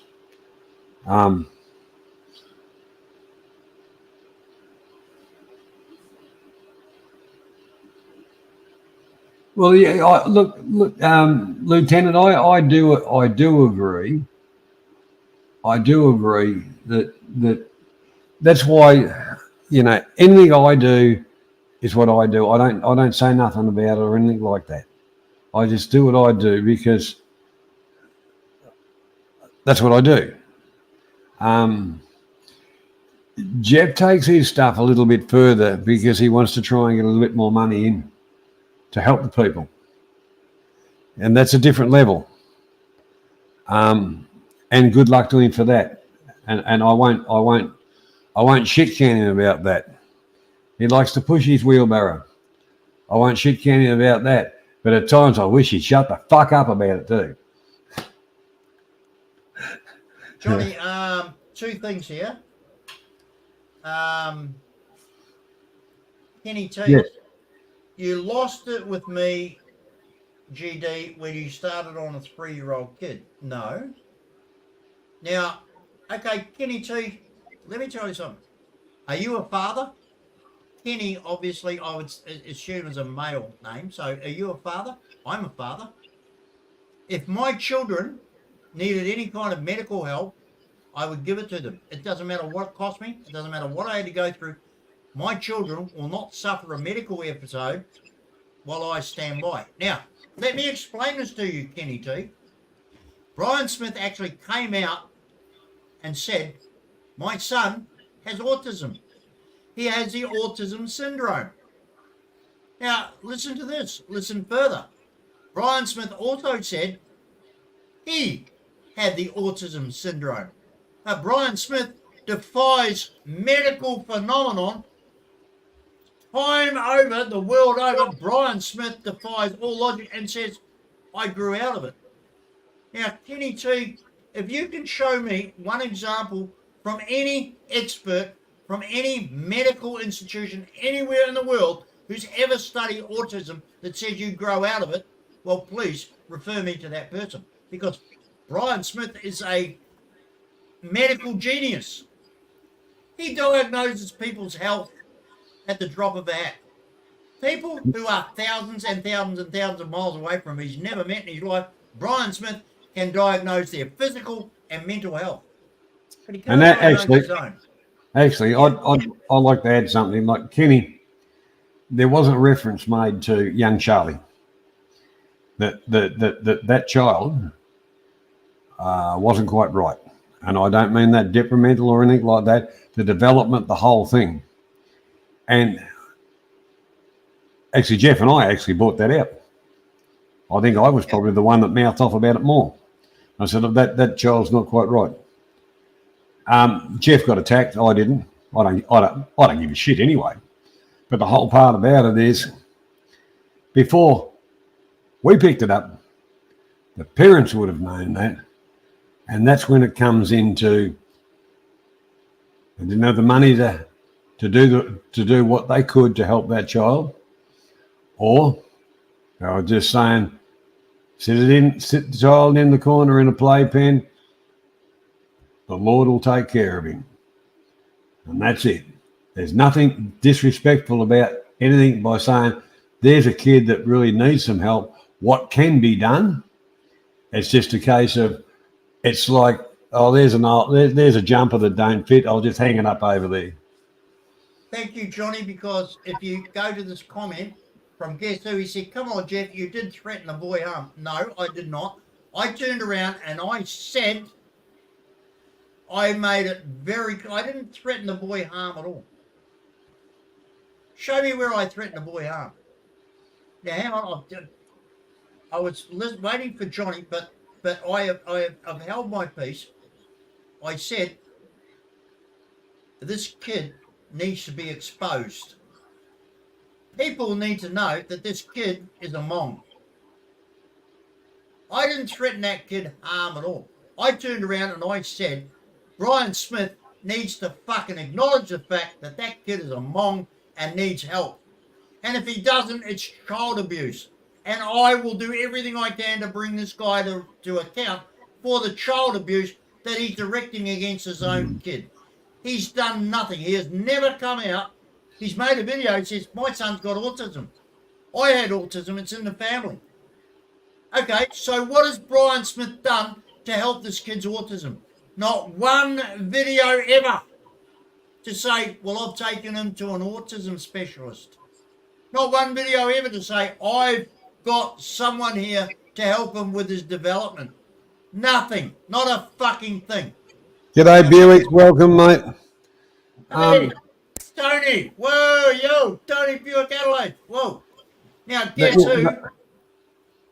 Guess who? Don't you dare fucking attack me for having a go at what he does not do for his own kid that he himself admits has a developmental problem. He has admitted his kid's got autism. But the fact that doctor, fucking scientist, fucking surgeon Brian Smith had autism and then it just disappeared. Well, hang on. guess who? Jeff, read the comments, settle down, take a breath. Okay. Like he said, he's not attacking you, he's just asking the question. Okay, well, and if you're asking me you've answered the question quite clearly to say, we said there's something wrong with our child, and obviously the father has kind of looked at it and went, oh yeah, that's pretty common in our family, we're all fuckwits, we just leave it in the corner. Okay, now let me, Johnny, remember when we were talking about this tonight? Now, guess who? I'm going to explain something to you. My kids, yeah, okay, I come from Australia. And I'm pretty well off. In fact, I'm very well off. But that's not the point. There is no situation ever, and Johnny will tell you the same. We discussed this earlier tonight. There is no situation ever that my child will go without medical help. Okay? But Brian Smith sits there on his live streams, puffing his cigarettes like they're going out of style. We know that they cost him between 9,000 and 11,000 pesos a month. We know this from his own videos that he's put up where he orders reams of cigarettes off Lazada. And he's shown it, he told you the cost. And he sits there, puffing away on his life, right up to this last week. But on his last live stream, turns around and says, I cannot afford to buy my son a birthday present on his 4th birthday. I cannot afford to give my son a 4th birthday party. Excuse me, ladies and gentlemen, I'll tell you the difference between Brian Smith and me. I have never, ever in my life deprived my children of anything over myself. That arsehole sits there and says, I cannot afford to give my son a birthday present on his 4th birthday. Why would you bother if they're not going to recognise it anyway? Now, my children will tell you that they have had everything that is now not a golden mile. That's a different scenario, Jeff. That's a different scenario. And the whole part about it is, yes, Lieutenant, you are right. The Philippines, for instance, and it's always made me wonder, you have Monsanto, you have Dow Corning, you have whatever, all of these kind of companies turning out all kinds of toxins, and everybody that sprays mangoes and does everything like that, they're all dead by the time they're 40. And the amount of carcinogenics and all the whole deal of it. So that you're exactly right. It is a common thing. Yes, Johnny, Jeff. Master of Puppets, you are completely 100% correct. I totally agree with you. Your comment, and I will read this verbatim. I think exact words was, the little mob will be fair game. Maybe not a direct threat, but implied. There's no threat there. What I meant by that, see, this is the thing with the unwritten word. If I'd have said that and explained it, you would not put that comment in. I think the exact word was, the little mong will be forever fair game. Yes, it was, because the attacks that they had made on my family. That comment was in retaliation to the foul, vile, filth, and shit that they've put up about my family. So I thought, well, hang on. Why can't I reciprocate? Why can't I retaliate? Why can't I say the same thing? If they can do filth and muck to my family, why can't I do it to them?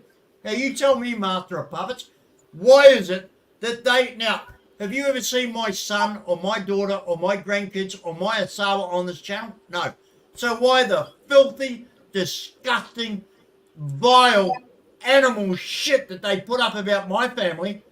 Why is that all right? And why is it to say, well, if you do that to me and my family, why is it bad for me to say that about your family? Come on, Master of Puppets. Come on. Reply Hello, to Jeff. that. Jeff, shut up for a minute. Yeah, I told you, Johnny, I'd get carried away. But they're So attacking that's why me I'm telling you to shut up for a minute. You know, yeah. I'm not telling you to fuck up. I'm just telling you to shut up for a minute. Alberta Cowgirl, what she's saying here, you know, she's had tough times and stuff like that and couldn't afford a birthday present for a kid. You know, that's a sad thing. But the one part about it is... For fuck's sake.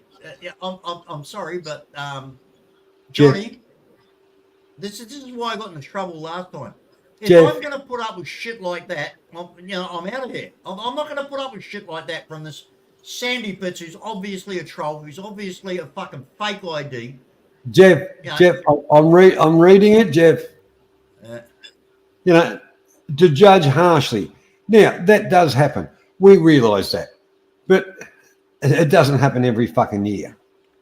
I mean, Sandy Pitts. I mean, seriously, Sandy Pitts. I mean, I was reading about Alberta Cowgirl. Okay, listen, I got to go and do what only a little boy can do. I'll be back in 2. All right? Oh, Sandy Pitts, you're a fuckwit. All that shit's been going on for that fucking long. If you aren't up to school with it, mate, go and slash your fucking wrists in the corner and bleed to death, you fucking moron. One thing I can't stand is fuckwits that get on a fucking keyboard and show their ignorance. Halfway through a fucking conversation or something, and they reckon they know everything about it. This wasn't supposed to turn out a stream like it has, but fuck it, we're here, so let's just deal with it. Sandy Pitts, you're a fuckwit. Master of Puppets, I don't believe you're a bad person. Yeah, it's fine to ask questions, you know. There's nothing wrong with getting that point of view. But the thing is, my reaction to something would be different to Jeff. It'd be different to any of you. And it all comes from our life experiences. So that's one of the things. That's why, you know, like I say to Sandy Pitts, go slash your fucking wrist and go and get it over and done with. Here's me patron saint to keep me in line. Lieutenant Nescafe. You're right. There is something in the water. I can remember in General Santos City, the place I've still got it. The main supply running out into Sarangani Bay is Dow Corning. Upstream of the office, or you know, their place, there's all kinds of jungle, there's all kinds of anything. Downstream of that, there's fucking nothing.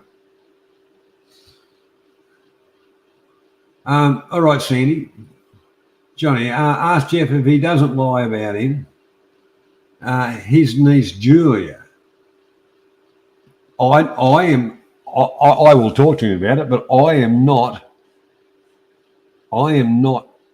of the knowledge that Jeff's niece or anything. There was one bloke that they sued on their behalf because of different property.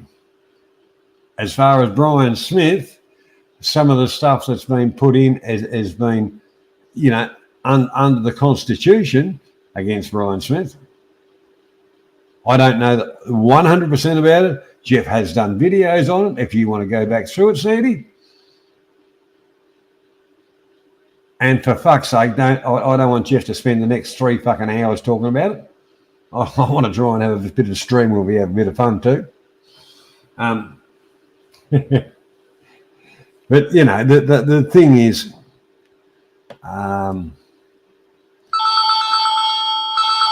excuse me for a moment, please, folks.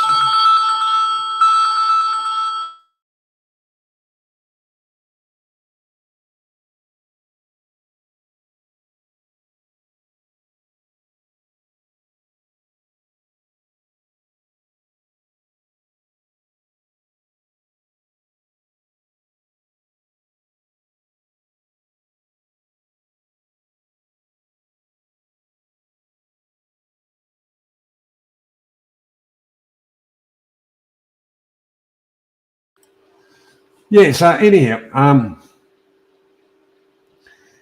some of this, and don't get me wrong, I come from a few different communities as well, and I get shit thrown at me.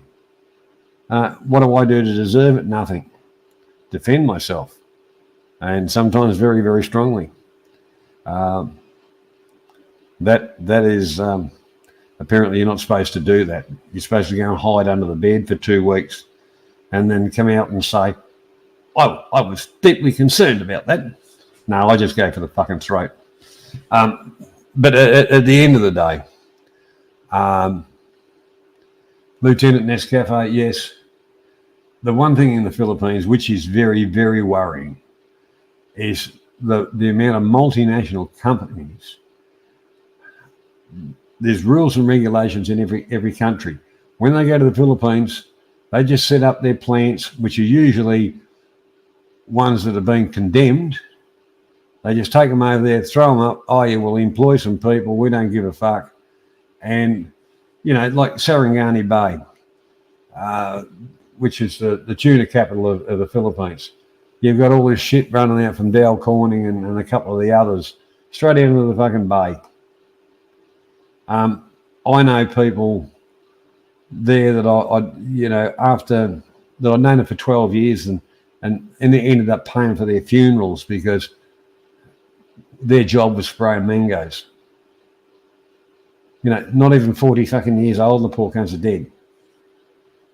I don't agree with it. And what's it all about? It's all about the dollar. It's not about the person. It's about the multinationals not giving a fuck about anybody. It's all about the dollar. That's the criminal act. That's the real criminal act.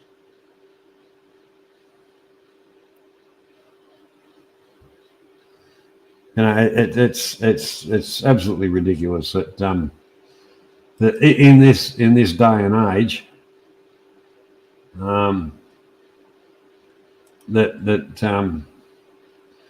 it's still happening, and this is kind of stuff I was witnessing, bloody 25 years ago. It makes you wonder. It really does make you wonder. But as far as internet, I think the internet's supposed to be a bit of fun. It's supposed to be a place where you can talk to people. It's not supposed to be a battleground. I think it's supposed to be a place where people can get together and support. That's the thing. We all need a little bit of support, but just g'day mate, how you going? A recognition of something like that. That's what we all need. And I've been trying to do that for years. It hasn't always worked out that way. But, Stacey's Alberta cowgirl. Stacey's not a girl, and there's some mixed emotions there. Well, Johnny, I'd actually like to go on record. I'd actually like to go on record as I genuinely, without any, I'm not trying to be smart aleck, I'm not trying to be comical, I'm not trying to be funny. I genuinely feel sorry for that bloke. There is something desperately wrong with that man. He is obviously very insecure. He is the most easily led bloke I know, because an unidentified fool in England can run around like nobody business. But he's very obviously a very lonely man who sits in a tractor on those great plains of Arkansas,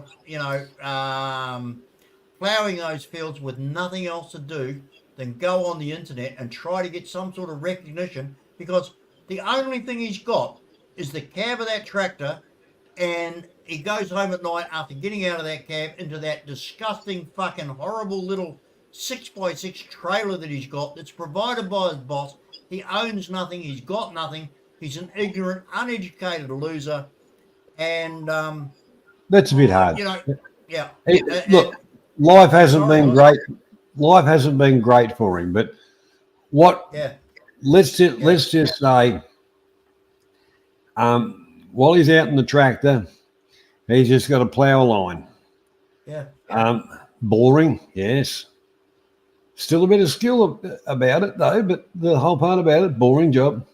Still got to be done. Somebody's got to pay somebody to do it. Yep. You know, what he does with his life, you know, is up to him.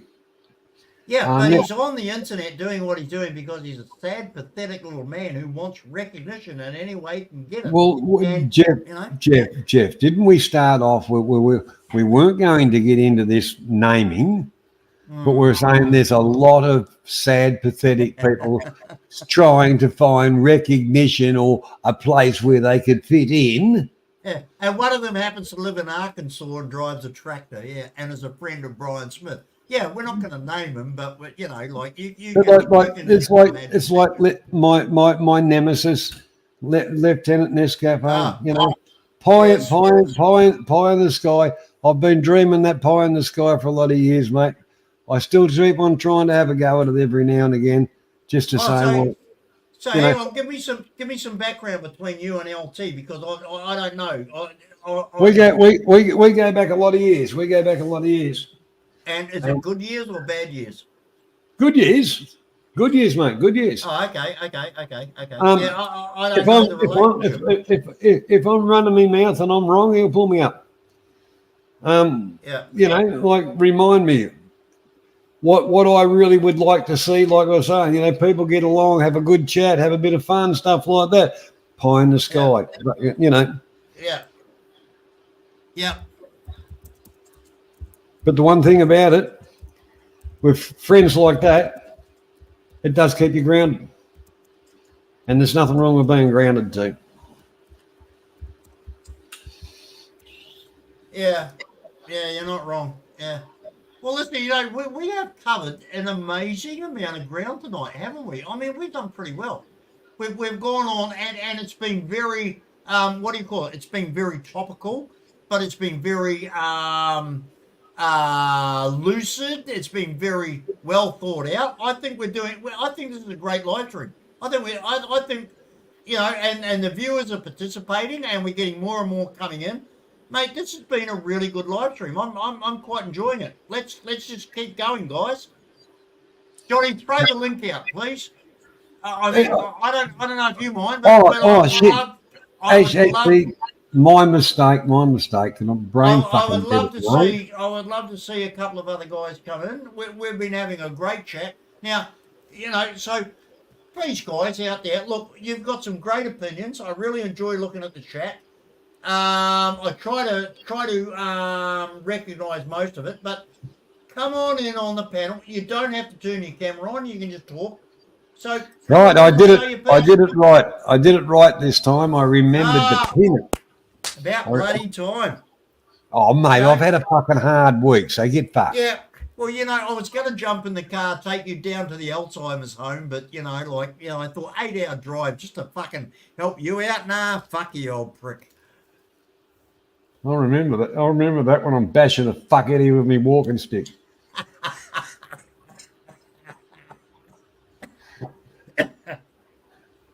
Which is made out of a whale's fucking jawbone. Okay. Johnny, I've never asked you what's your favourite beer. You know, when you go down to Bottle and you buy a beer, what do you buy, mate? What do you mean? What do you mean? A beer?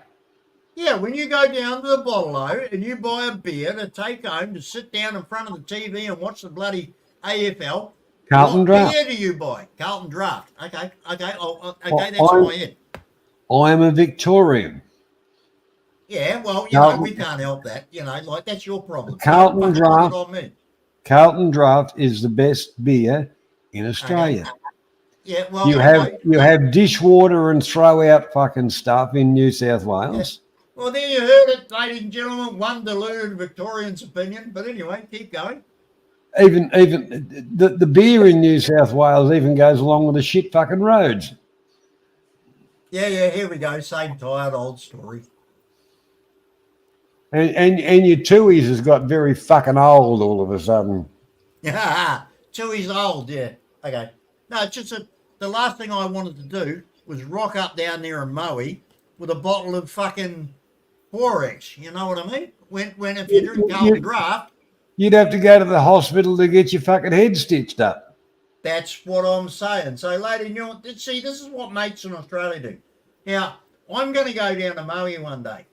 And I think, now, Johnny, me buying the caravan, this is a fucking perfect excuse. You see what I'm getting at here? Everything is coming together. I've been talking to you for ages now. Wayne Grintel down in fucking southwest fucking New South West Wales. Wyalong. You know, West Wyalong. West Wyalong. I've got to go around and see the boys. And now I've got a fucking caravan to do it in.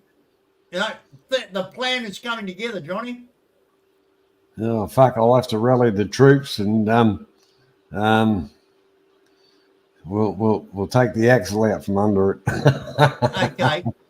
Now, outside your house, how many meters is your street frontage? Because I'm going to need at least 22 meters for my Falcon and my caravan to park outside the front of The funniest,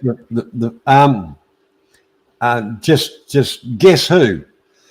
Guess who? You're talking about the Cooper's Brewery in Staten Barrow Street in Burnside in South Australia. Now, why do I? That's Japan.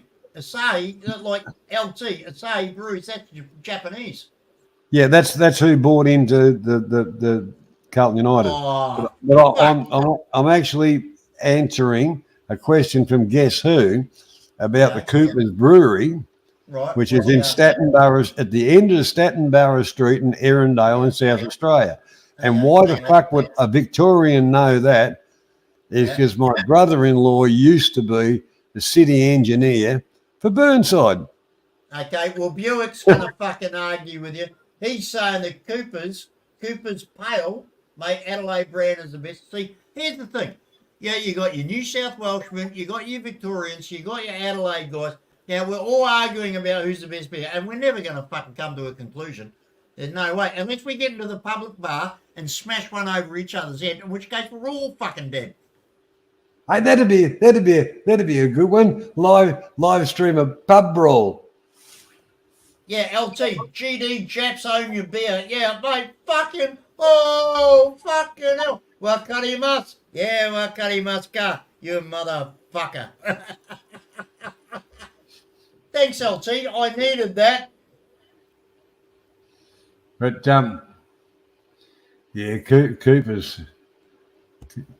Cooper's is not much shop. Don't worry, Cooper's, Alberta. Alberta will be putting out a lot of fucking videos out of the caravan. Don't worry about that, because Ali and I will be going everywhere. And, Johnny is going to get the fucking shock of his life one day when he looks out his window of his new house and he sees this fucking blue Falcon towing this fucking gaudily painted fucking caravan parked outside his house. He's going to go, oh, fuck me. That Kiwi prick is outside my house. You wait. That is going to be the video from hell. Trust me. What do you reckon, Johnny? No, you just said that. You just said the fucking the tilt truck hook up to it and tow it away. Okay, so let's have a look at the controversialities of our meeting up. Now, here's me, a New South Welshman, hooking up with a Victorian. Now, here's a Filipino hooking up with a Thai girl. I mean, mate, it's going to be fucking fireworks all around, but it's going to be fun. What do you reckon? Oh, shit, I as you know, Jeff, I've done quite a few meetups. We're going to have a ball. We're going to have a ball, mate. The day we rock up, we're going to have a ball. People from all over the globe at some of the meetups I hosted over the years. On you, mate. On you. And some of it was fun, but the whole part about it, a lot of people was, I'm a YouTuber, I'm the best fucking YouTuber around, and I'm really, really, really, really good, and I don't want to hang around with you guys. And you say, get off your fucking you bullshit, dickhead. Everybody's here to meet and greet. Oh, yeah, but I'm better than you cunts. Well, fuck off then. Simple as that. Yeah, well, mate, I know that you said it's been a while since you've been to the Philippines, but listen, I am in intimate contact with the #1 vlogger on fucking in the Philippines, Brian Harriet. Smith. Yeah, I'm in personal contact with him. So anytime you want to meet the #1 vlogger in the Philippines, you just give me a bell, mate. I'll fucking put you in contact, no problem whatsoever. Yeah, but I already know Harriet. Oh, okay. All right. Okay. Well, we'll both go visit him together. You know, you can pull your trigger and I'll pull my trigger and we'll both blow him apart. How's that? Oh, well, whatever. Yeah, sounds good to me. So your number one vlogger in the Philippines, I might reckon's an asshole. Well, yeah, funny you should say that because I reckon exactly the same fucking thing. So, I mean, 2 against 1, we must be right. Majority rules, yeah? Yeah, well, your bloke's an asshole. We both voted on that. Yeah, there you go. Yeah. Mate, I'm with you on this, 100%. But I can honestly tell you over the years, and I've been doing this for quite a bloody long time, too fucking long at times. Yeah. I've watched people, come and go and all the rest of it, and some of the behaviour is so fucking childish, absolutely childish. If they're that tied up for a quid to get a bit of AdSense or whatever, they should have stayed in their own fucking country. Yeah, I am not going to argue with you on that. It's there's some people that have put out some really good stuff, that do put out some pretty good stuff. There's one bloke I've watched for quite a few years, and now he's got to the stage where I used to look forward to what he was putting out. Yep. Now he's there in your face all the fucking time. You say, "Oh, fuck off, idiot!" It's all rinse and repeat shit.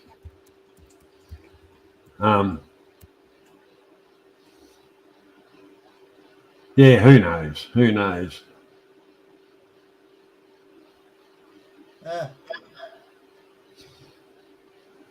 Yeah. Look, hey, Rob, listen, sorry for a minute, just going off on a tangent here again. Again? Is that surprising people or what? Rob, Mindanao Kiwi. Look, you've been a great supporter of my channel. You've been really cool. I love your photography. I love what you do. If you come to Australia, now I'm on the bloody internet here. People can hold me to account, but I am. Look, I'm not trying to put tickets on myself. I'm not trying to build myself up. But if you manage to fly into Brisbane International Airport, I'll meet you, I'll pick you up, I'll bring you back to my home, which is approximately 2.5 hours from Brisbane down in New South Wales. Yes, we will cross the border from Queensland to New South Wales. I have a beautiful home, as you know. You've seen the videos of my home. I'll lend you the Falcon. You can go and have a look around northern New South Wales or southern New South Wales. Your accommodation is all paid for. You don't have to worry about that. Robert, if you and your Asal want to come over to a holiday in Australia and not have to worry about transport or accommodation and get the best advice on where to go, where not to go, what to do, what not to do, Robert, you're welcome in my home any day of the week. Followers of my channel, friends of my channel who have already stayed with me know this and can give you testament to that. Mindanao Kiwi, you're welcome. Trust me. Don't go south. Don't go south of the Tweed River.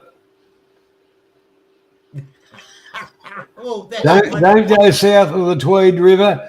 Go to Go to the wall. The wall's quite nice, and so are the Marialta Claves. Okay. Well, listen, look, anybody out there in YouTube land that wants to come to Australia. Now, if you come to the state of Queensland, if you arrive in Brisbane, I'm 2.5 hours south of Brisbane in New South Wales. For any channel supporters of Johnny Siam or myself, I am happy to host you. You won't have to pay for overnight accommodation. If you're willing to come down, any supporters of Johnny Siam and myself in northern New South Wales, on behalf of Johnny Siam, I will be happy to host you. And I'm sure that if you ended up in Victoria, but you see where Johnny is, he's in the middle of fucking nowhere. He can't offer the same kind of hospitality because where he is, I mean, we call it whoop whoop, ladies and gentlemen. WOOP-WOOP. Johnny is in whoop whoop. So he can't give you the same sort of, opportunity. I can because I'm close to an international airport. But anyone who's a friend of Johnny's that can make it to Brisbane Airport, to Queensland, or to the Gold Coast. Now, the Gold Coast is even closer. Gold Coast Airport is another international airport, but I don't know who flies into it from where. Johnny and I are great, friendly Australians who offer our channel people all the best. And I will extend my invitation to Johnny's channel members, because if you weren't watching Johnny, and you weren't mates with him, then you weren't mates with me. It's as simple as that. This is how Australia works, ladies and gentlemen. If you're mates with him, you're mates with me. We would love to see you guys from the Northern Hemisphere down here, and we will do everything we can to make your trip and to help you out a really good trip. So that's all I'm going to say. This is the difference between me and the scammers of Behold. I actually put up. Johnny actually puts up. We don't shut up. We put up.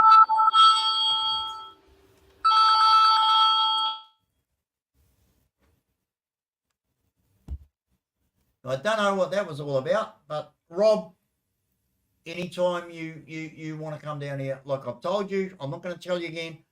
You know the rules. Fucking you're welcome, mate. You're welcome. LT, you're welcome. I don't know where you are in the world. You're welcome. All the guys, welcome. It costs nothing to be nice. It costs nothing to be friendly. It costs nothing to do the right thing. It's great to meet people online, but it's even nicer to meet them in person. And I've done that on a number of occasions. I have had the absolute pleasure of meeting people online. Now, Tony Buick. Now, here's Tony Buick. Yeah, Buick Adelaide. There you go, Meaty. Johnny? Yeah, great, mate. Great, mate. Lovely to see you. Thanks for coming in. There you go. Yeah, good. Like, for example, anytime Tony wants to jump on a plane in Adelaide, come up to Ballina, he's welcome. It's going to cost him nothing. Yeah. My home is his home. This guy has been such a fantastic supporter of mine from day one. I love the bloke. I've never met him. We chat all the time. We bring him into our live stream. But this is what the internet's all about. The closeness of bringing people in. Tony, love you for your support. Can't thank you enough. And like I say, anytime you want to come up. No worries. I'm just have a bit of a break. Cleaning around the kitchen here. Yeah, you're doing well, How's things, Johnny? Not too bad, mate. Not too bad. We've had a couple of setbacks, but it's all about moving forward. Yeah. Hey, pretty cold down here. I don't know where you're in Victoria. You're probably a bit warmer than us, but we're down the bottom here. We're getting the Antarctic winds coming up. Terrible cold, mate. It has been. Only the Tasmanians are probably colder than us. Well, actually, Clarky, I was talking to Clarky, and I think because he's facing north. Yeah. I think it was warmer at his place than it was here. Really? Well, because I've always heard that in Tasmania is also, well, you can see where it's. And the good thing, the advantage they've got, summertime, they never get heat waves. I mean, they don't get what we cop up here. Oh, well, you know, like Adelaide gets pretty bloody warm, but then again, he gets pretty warm. But, you know, I've been in Tassie. And it's been bloody stinking friggin' hot. You know, down the Huon Valley and stuff like that. Yeah. I was just commenting before, Cooper's Brewery's moved down near where I live. It's at Regency Park now. They got a big setup. I think they moved about 10 years, so it's not at Burnside anymore. So just letting you know. Well, you know, I was just throwing that in because, you know, it was Stattenborough Street, Erindale. Because at the end of the street, because the brother-in-law or the sister and the brother-in-law, about halfway down the street, is where their house was. Yeah. And the brewery was at the bottom end of the street. Okay, yeah, that must have been that's the original. That was the original. Yeah. Now they're down this way near South Road, in the western suburbs. They got a big factory because obviously they expanded and were doing well, you know, even interstate. And it's really it's a big operation down this way. But, yeah. Oh, well, let's face it, like it's a good drop too. It's a good beer. Tell you what, it used to be shit. It used to be shit. Yeah, it used to be effing shit. Not anymore, Johnny. When I go and get some beer, they usually give me a taste test freebie one, and they've been giving me a few of the Cooper's ones, and there was one it had ginger beer with it. Oh no, yeah, well, fair enough. Don't judge it on that. No, it was quite nice. I liked it. Yeah. Yeah. All right. But, you know, like, I grew up drinking Carlton Draft. Yeah, I heard you, yeah.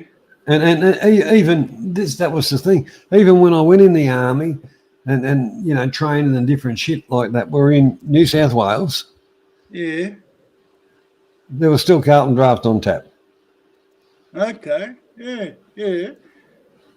What about Victoria Bitter down your way? I used to like that when I was young. We used to go out of our way to get them at the bottle shop. I don't see much of it around this way. Well, you can get it, but it doesn't stand out like it used to back in the 80s, mate. It was big. And you know, well, typical companies, they sell off bits and pieces. Yeah. They changed because of the price of sugar. They changed the recipe. Yeah. Oh, that's where they go wrong. And VB became shit, and everybody just called it. Well, it's no longer, you know, Victoria Bitter, you know, our kind of beer. That's the sharp. Everybody just call it it's visitors beer. The only cunts that'll drink it is the fucking visitors. Really? Yeah. Jesus. I've got 3 parts of a slab in the pantry type of thing. If I know there's some visitors coming around, I'll put it in the fridge and give them that. Yeah. It's a bit like, it's like a bit of, like a friend of mine. He's got 2 types. He's got their cheap coffee, you know, instant coffee, like the cheapest brand you get in the super. And his Makota, he always hides it when visitors come around. he always hides that. He gives them always the cheap coffee, he says. The $3 little can. He won't give him that $20 Makona one, that's for sure. How are you, Meaty? I didn't know you. Yeah, really good, mate. I didn't know you were on until I saw. I tuned in on my YouTube and I saw Meaty give a little notification. I'll switch over to Johnny Siams. I only saw that about half an hour ago. I didn't know you were on. So, but anyway, better late than never. Yeah, mate. No, that's really great. Yeah. You had a good weekend or what? Are you cold up where you are or warmer? Oh, come on, mate. Come on. I'm sitting there. I'm in my 3x3 office, and I've got the bloody 5-bar heater on full bore. Yeah. Yeah, I can imagine. Yeah. Freezing up here, mate. Yeah, same here. I Absolutely got a freezing heater up here. on. I think the outside temperature at the moment is about 2 degrees. Yeah, Overnight, yeah. it'll get down to about -1, -3. Gee, that's worse than here. I think we've only got 5 tonight. Not minus. I Oh. mean, add 5. Yeah, It no, looks- we'll be minus. We'll be minus easy tonight. Yeah. See, what was it? Well, I'm just trying to think. Today's Sunday. I think Friday night, was either Thursday or Friday in the morning, it was -2 degrees. Yeah. Okay. And I thought to myself, Probably I nice want- to be. I want one of the, you know, Yeah. I want one of these greeny bastards walking in telling me about, you know, the world's getting warmer and all the changes and everything like that. And I'll pour petrol over the cunts and burn them to keep warm. Yeah. It'd be nice to be in Thailand or Philippines right now, wouldn't it? With this cold. Yeah. That'd be nice weather. Having a nice cold beer in a nice hot night. You know, I will admit, you know, still got shit going on that I can't kind of just jump on a plane and go. Yeah. But I tell you what, I'm just about getting to the stage I'm saying the fucking stuff can wait until I get back. Banksy, g'day Banksy, how you doing, buddy? Yeah. Because You reckon you'll be there by the end of the year? oh yeah. So like the way the weather is, there's no use, you know, trying to bulk in a mass project because it's going to freaking rain and you know things fuck up. That's just the way it is. Yeah. So it's a case of if I do do one step towards the bigger bit, another step towards the bigger bit, and then when the weather gets right, it's ready to just go fucking bang, done, finished. Yeah. I know what you mean. Yeah. But doing it that way so, means a lot more physical work. But well, shit happens. Yeah. What else? What's going on, Meaty? Okay, well, listen, I don't know if I've... did you watch my last video when I showed you all my fractal burning on all my bar stools? And my, Yeah, I saw that. Yeah. What did you think of that? What did you think of that, Tony? Yeah, very interesting, mate. Nice patterns coming out of that. I was thinking that the way it was like they look like torture instruments. Yeah, it's really... You'd love to get one of those bloody that Mong in the USA to put those burners on him. Well, I'll tell you what I'm going to do now. We have this. No, we don't want to. No, that's okay. Now, Yeah. The Filipino community that I'm helping at the moment, we've just got them into this house. We worked our asses off this weekend. Well, I mean, we have been really, really, really working hard. Yeah. But what I've got, we got them a couple of wooden tables, and one of these wooden tables, it's like about 5x3. Yeah. So I've got a Filipino flag. In actual fact, let me show you guys. I'll just turn my camera on at the moment. So I've got a new Filipino flag in the bag here. It's 5x3, which is exactly the same measurement as the table that the table we got for these guys. Now, what I'm going to do, I'm going to put a frame about a 1/2 inch raised about from the top of the table around the table, and I'm going to put this flag flat down on the table, and then I'm going to cover it in clear resin, so it looks like a glass tabletop with the Filipino flag under it. So when they sit down to dinner in their house around their dinner table, they'll be sitting down to a dinner table with the Filipino flag underneath it, protected by the very strong clear resin. What do you think of that? Yeah, yeah. Hey, listen, I was going to ask you, where did you learn this freckle? Was this in the Philippines? Because I've seen over the No. years. Oh shit, no. Listen, I've seen over the. You must have seen it as well. You know those bamboo furniture where you see Yeah. them. They got a little bit the black birthmark patterns as well. Have you seen that? Yeah, no, they've done that with they've just done that with a soldering iron. Ah, That's okay. Well, very I thought easy you to picked do. that up. Yeah, I thought you Yeah. picked that up from there. Yeah. No, that's a totally different thing. Now, the one thing that I have, Tony, listen, one thing I have Yeah. learned, you know how you're in the Philippines and you get the very like the round bamboo, and it's kind of like a yellow color, Yeah, yeah, and it's like around like a pipe size around, like about say about 3 or 4 inches round, and it's yeah, beautiful yeah. The round big yellow one. bamboo. Yeah, Well, mate, that stuff they make lounges out of it and coffee tables and chairs, yeah, right? yeah, Okay. yeah. Now, can you imagine something like that with those electrically burnt bonsai patterns on it? It would look fucking brilliant. It would I, look amazing. yeah. I would have thought that's happened already. Are you telling me no No. one's thought of that? Okay, I'm letting out a secret here. So what I'm going to do is I'm going to get my friend and the mate that made my machine. He's Yeah. a fully qualified registered electrician. He knows what he's doing. Yeah. Now I've never had any problem with my machine, and I've been using it for about 4 years now. So I'm going to get him to make me another 3 or 4 machines, and I'm going to ballot bind them, box them over to the Philippines.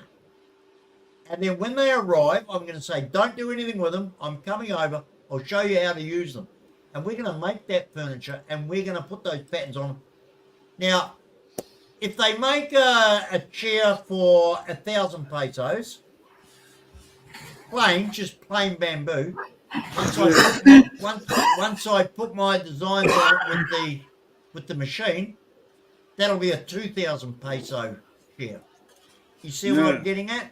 Yeah. I intend to, Now, okay, at the moment, it's just a pipe dream, I'm kicking rocks. Yeah.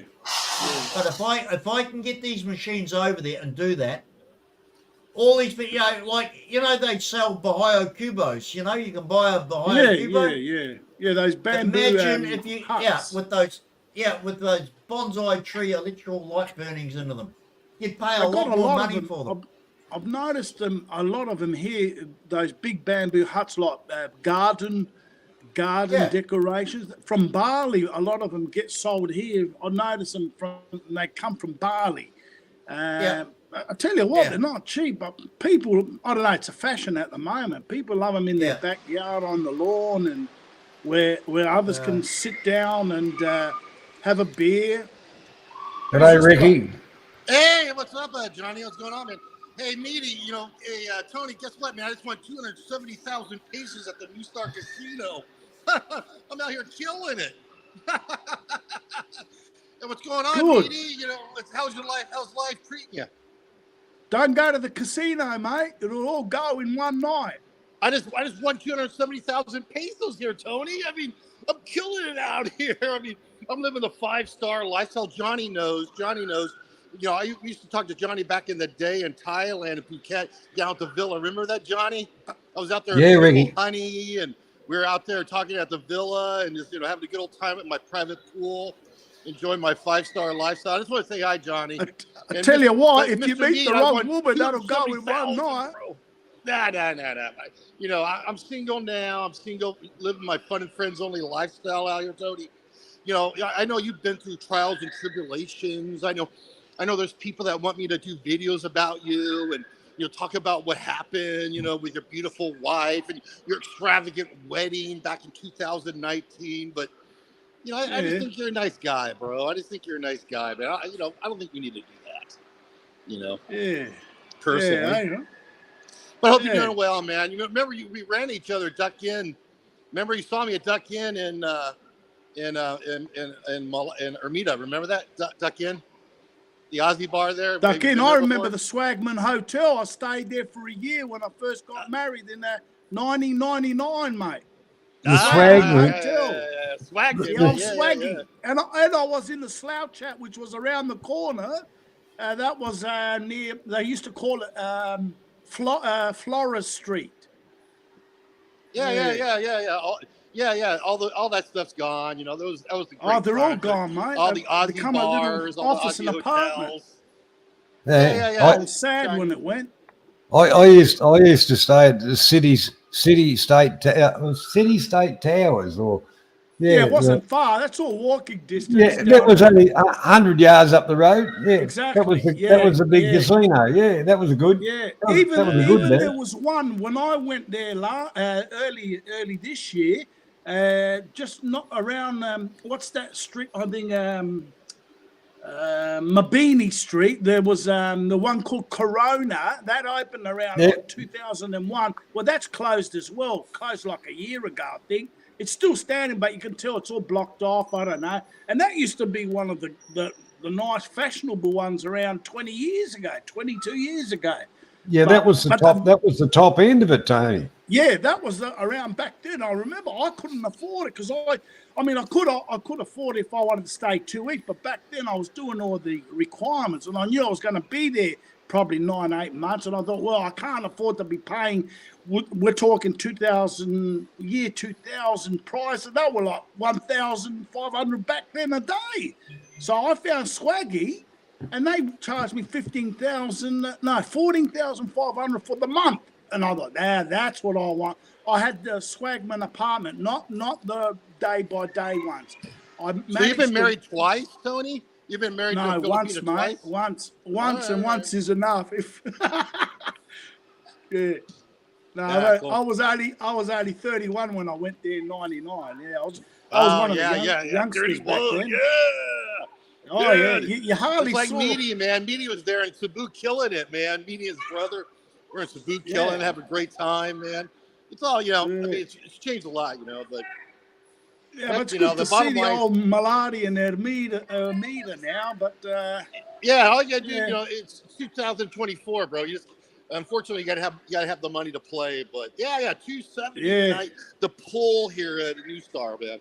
Thanks a lot, Johnny. Thanks for having me on, man. I appreciate it. Yeah. Good to have the five-star lifestyle. Richard. No, excuse me, guys. Shut up. Richard Charles Jarrett. No, he's gone. Gutless coward. Oh, look, the whole thing about Ricky and I go back a long, long way. I'm not saying he's a bit of a clown, but anyway.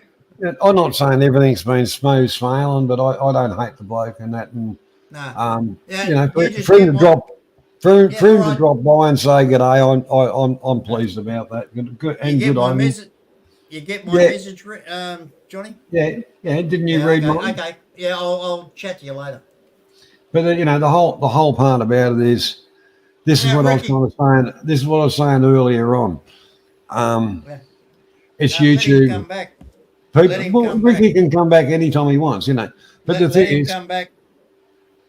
Do you mind if I finish talking first? Yeah, sorry. This is the thing with YouTube. People start off with a persona or whichever way they go. Ricky's done the same thing. He has perfected what he's doing. He's got a good draw card. He whatever, and being a fuckwit. Yeah, but regardless. But the whole part about it, he has got a following, and good luck to him. When you put it that way, I've got to agree with you. And the thing is, for him to drop past and say, "G'day, Johnny, remember from bloody years ago?" Yes, I do, and I do remember. And that's a good thing. There's no animosity there. Let's just put it like that. Yeah, he's got his genre, and he likes stirring the pot a bit. But I suppose, God bless him. He's not like the others, more worse. But he just likes stirring the pot a bit and having fun. It's more you got to know his perspective, I suppose. Yeah, piece of shit fuckwit. Yeah. But Jeff, the whole part about it. This is what we're trying to say. It's not about putting labels over everybody. Let's look at where they're going, where they're coming from, where they're trying to go, and stuff like that. Okay, well, obviously the guy hasn't personally attacked you. Obviously. He has. We've had some, fucking just about eye gouging fucking blues. He's had a over go the with years. everyone, Meaty. What And the whole part, everyone. the whole part about it is water under the bridge, mate. And believe me, I give usually better than I get. Okay, well, Johnny, I'm going to ask you a question. And I am serious here. What is the attraction of watching someone on YouTube who's just being a cunt? That's all he is. You've answered your own question with what you've been doing for the last fucking how many fucking years? The drama. People on YouTube love drama. There you go. There you go, Jeff. You've just in fucking 3 seconds. In 3 seconds, you've described what you've done for the last 3 fucking years. Okay. And Ricky Drama has helped you do it. Hallelujah, brothers and sisters. What do you think, Tony? What do you think? Yeah. Hallelujah. No, you're right. Yeah, Okay. you got to take him with a pinch of salt, and he's only. Here's me mate Banksy, Jeff. Here's me mate Banksy. So, G'day, Banksy. How you doing, buddy? Banksy, How are you doing, mate?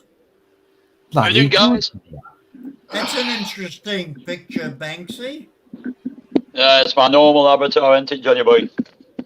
You got any artwork for sale? I want to be a millionaire. Hey. Tony. Johnny go way back. I'm going to tell you. I'll tell you a little story that'll make you laugh, Tony. Yeah. Me and Banksy have been mates for years, but we hadn't met up. And the last time I was in Thailand, I noticed on his phone that wrong time of the morning for a pom to be awake. So I sent him a message. Oh, what are you up to? And he says, I'm going to have breakfast. And I said, oh, yeah, whereabouts you having breakfast? And he told me where he was having breakfast. And I said, oh, yeah, no worries. That's a good spot. He didn't realise I was in Thailand at the same time, 100 yards up the road. No shit. Oh, I'll spelt my fucking coffee out. Spat out his fucking cup of tea, just about choked on his toast. We said, fuck that, and got a beer. Okay, we went out and got hammered. We enjoyed ourselves. We had a good fucking day and night. yeah. So That would be Banksy, unusual. Banksy, let me get this very clear in my mind. Go on, man. You were in the same room as Johnny Siam, and you've come back for more. You No, fucking. me and Johnny go way back. I mean, it's not about drama, just Johnny will tell you I don't have drama on my channel whatsoever. Right. I still managed to get it okay done to Johnny. One of them. I keep away from me. No, it just reminds me of that old saying, a sucker for punishment. Oh, yeah, definitely a sucker for punishment. Plus, I did say in the chat I have to have a couple of beers before starting my garden to work up Now after he's back, so he's had his quick puff, so he's going to turn around. Oh, mate, I was hoping you was outside when I said, sucker for punishment, because he's going to put shit on me you won't believe.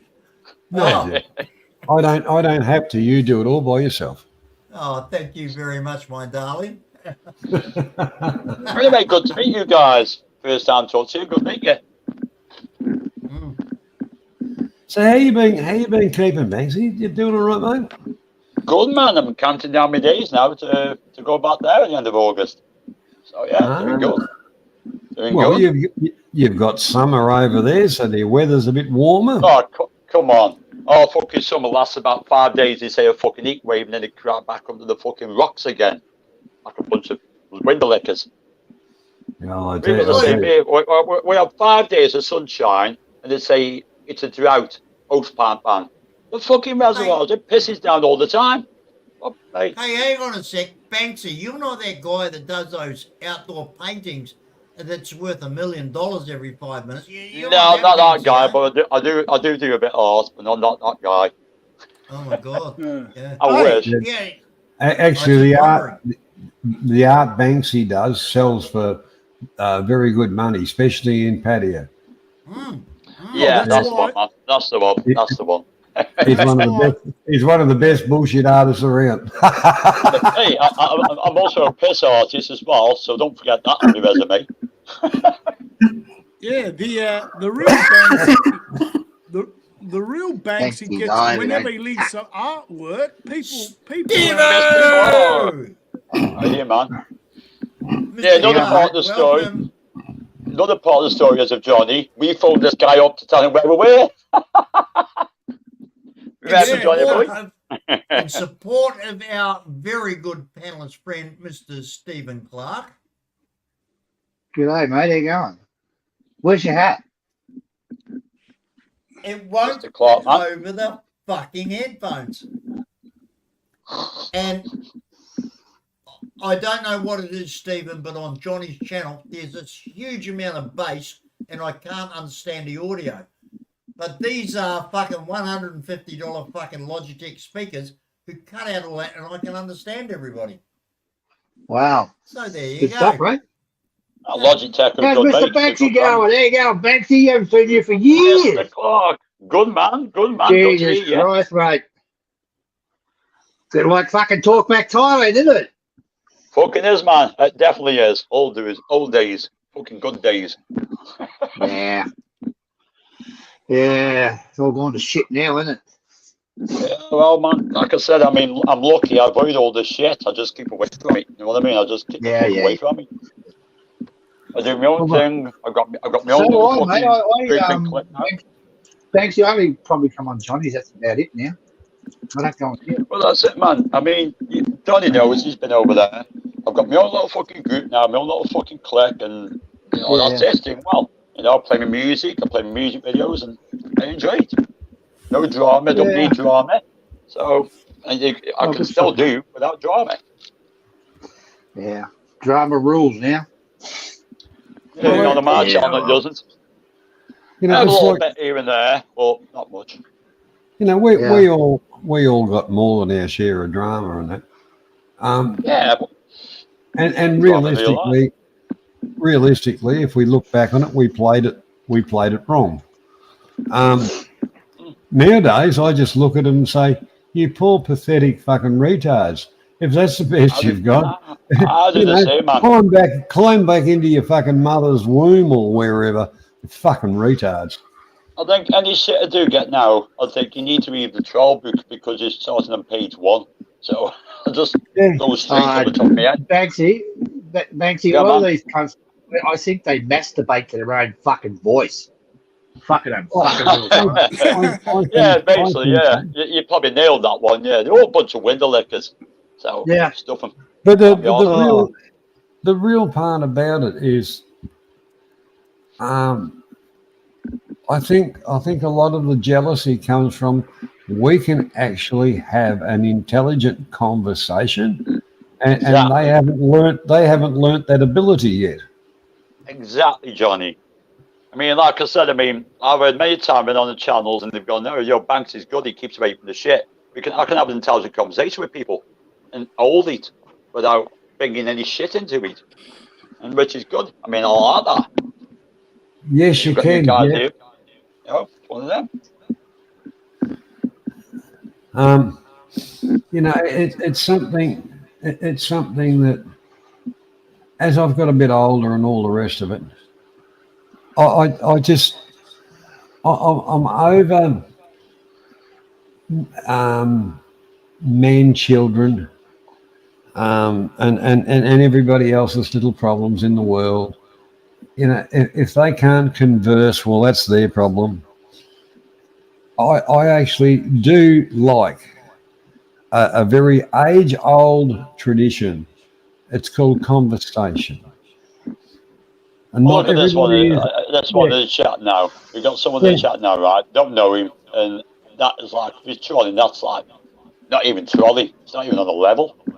I just laugh at people like that. I laugh at people like that. Mr. Clark, have you been to Thailand lately? No, I've been back about 3 or 4 weeks. Yeah. Oh, you were there, were you? Yeah. Okay. Tell you what, Clark, if you're out there in August, I'll meet up with you. I'll show you how puppy drinks. I'll show you how to drink. Everybody threatens that, Banksy, but you Hey, soon find out something Johnny different, Boy mate. knows I can drink, don't you, Johnny Boy? He knows I can drink. Who? You? Yeah. Ah, We okay. both got hammered that night. We had a good fucking night, a good session there. I think we drank the bar nearly dry. Well, we had a little bit of a drink. Yeah, that wasn't too bad. Yeah, it was good. All fucking good. Well, you know, I didn't quite have to carry you home like Steve the night before, but you know, it was on a par. Oh well. What's not to worry. what's Jomtien like over there? It's quiet. Fine. It's quiet. Yeah? A lot of Russians. But You know, but it's a nice beach over there. The Kiwi and Wombat bars are bloody a top little bar, not expensive. You know, it's not your sexy girl bar. It's not your bullshit. It's like your cafe type bar type of thingo. Good prices. I mean, Scenery's fine. Oh, that's where I'm doing a bit more travelling this year, Johnny, away from the tides. I'm doing a bit more travelling to the islands. There's so many islands so close. Not just Colan, but so close, and they look fucking beautiful.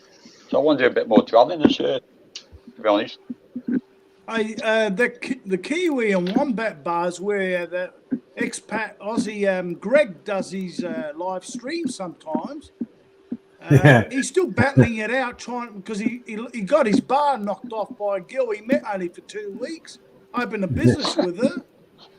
He sunk in, I think, 80 grand, and he's lost it. He's fighting in the courts for it. Johnny knows about the story.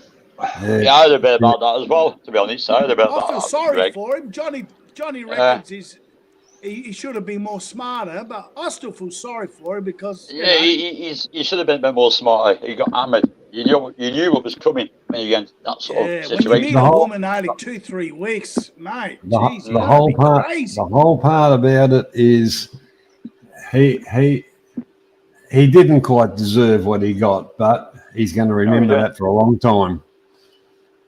You learn by your mistakes. Don't make that one. That's exactly right. Because I believe there was a lot of people that told him, but he was smarter than the average bear. Yeah. Never believe your own bullshit sometimes. Stephen, can I ask, mate? I haven't seen or heard from you for a while. I've been offline. Mate, you were in Thailand last time I saw you. How did your trip go? When did you come home? And what's the news, the latest news that you've got from Thailand? Oh, it was a good trip, mate. I've been back about 3 weeks, maybe 4. I'm not quite sure. I haven't added up yet. What was the trip? The trip was very good, mate. I ended up with the flu or some sort of cold or something and started sneezing and coughing and farting and shitting. And then I fell over and broke my fucking rib, went right through my fucking lung. I had a collapsed lung for a while. I had pneumonia. Then I cleared up all that, got back, and then everybody wanted to meet down in patio. So I went down to patio with a fucking whopping great, couldn't even fucking walk anywhere. It was a fucking fun trip, full of adventure. I was over there for 2 months. Jeez. Sounds like so I came back to Melbourne, and I couldn't fucking breathe and shit, and it ended up clearing up. I went to the doctors and got it all cleared up, so I'm fine now, ready for the next trip. This is what I do like about Thailand now. You got that 60-day visa. Fucking that's cool as shit. 60 fucking days. Woo! Oh, that fucking sick. Yeah, but it's not in yet. It's not in yet. I wasn't even fucking, that Banks. I couldn't even bother looking at me fucking dick. I was that fucking sore. Well, Steve, I must admit, I'm very impressed with the amount of time you spend in Thailand. I mean, you go over there on a very regular number of occasions, and you spend a lot of time there. So, hats off to you, mate. I'm glad you do that. Look, Jeff, I don't agree with spending $700, $800, $1,200 usually to go to fucking Thailand and sit there for fucking 2 weeks and come back. You're going to go, fucking go. A month is okay, but 2 months is just fucking you've got your value for money. 2 months. Thank you. Yeah, that's Thank you. That is Yeah. my thought exactly. Why bother unless you take the time to enjoy it? Yeah. Do you know? Yeah, Do you know how much I paid Banksy for a fucking? This is a twin fucking condo, right? Little one. Come on, man. Condo, Come yeah. on. 2 bedroom, right? 2 toilets. Mhm. 10,000 baht a month, and it was That's fucking probably 4 good, man. fucking stars. That's Huh? fucking cheap. Fuck. That's fucking Yeah. dirty. And they're Shit. so fucking easy to get. All you do is you go to Facebook, you change your address to Thailand, search in Thailand, wherever you want to go, Yeah. John TM, and type in accommodation. And you fucking, mate, watch your fucking jaw drop. Fucking unbelievable. You can get I've been looking. I've been looking this year. like a 1 bedroom in John TM for about 5,000 a fucking month. That's probably 3-star. Cheap. It's Okay, all over your fucking hotels. For us that don't know much about baht exchange, how much is 10,000 baht, Mr. Clark? Oh fuck! How much is it, John? 24. And then, well, Around 24. the pound's doing fucking well against the no, pound, so I'm well enjoying it. Aussie dollars. I mean, how much is 10 in Australian dollars? Hang on. Give me a tick. Yeah. All right. Give me a What'd you say? 5,000. 5,000. No, I think it said 10,000. You got to do 5,000 and add it up, aren't you? What do you want to go? 10,000. Well, 10, yeah. $400. 400. Wow. Yeah, For a and good got to be price. John TM for 200. I Oh, don't know what that is in pounds. What's that in pounds? That's 213 pounds for 1 month. That was Okay. probably a 4-star fucking room, mate. It was fucking big. It Well, should look, do, yeah, and it should If do. you did it in British pounds, it'd be 200 pounds. What got Yes. Clarky, what GD is saying in the chat, yeah, you should do that. Do a fucking What's blog that? on it. Do a blog on it, you know, how cheap it can be, a lot of things like that. You should do that. Sounds like, that's interesting. It gives it a bit of Yeah. know-how, you know what I mean? I couldn't be fucked anymore with YouTube. I mean, I've been Banksy, fucking lucky this year. My mate's got a condo in the fucking base, so he's let me have it to fucking like base in there for 4 weeks and pay £230 English. That's Yeah. cheap as hell.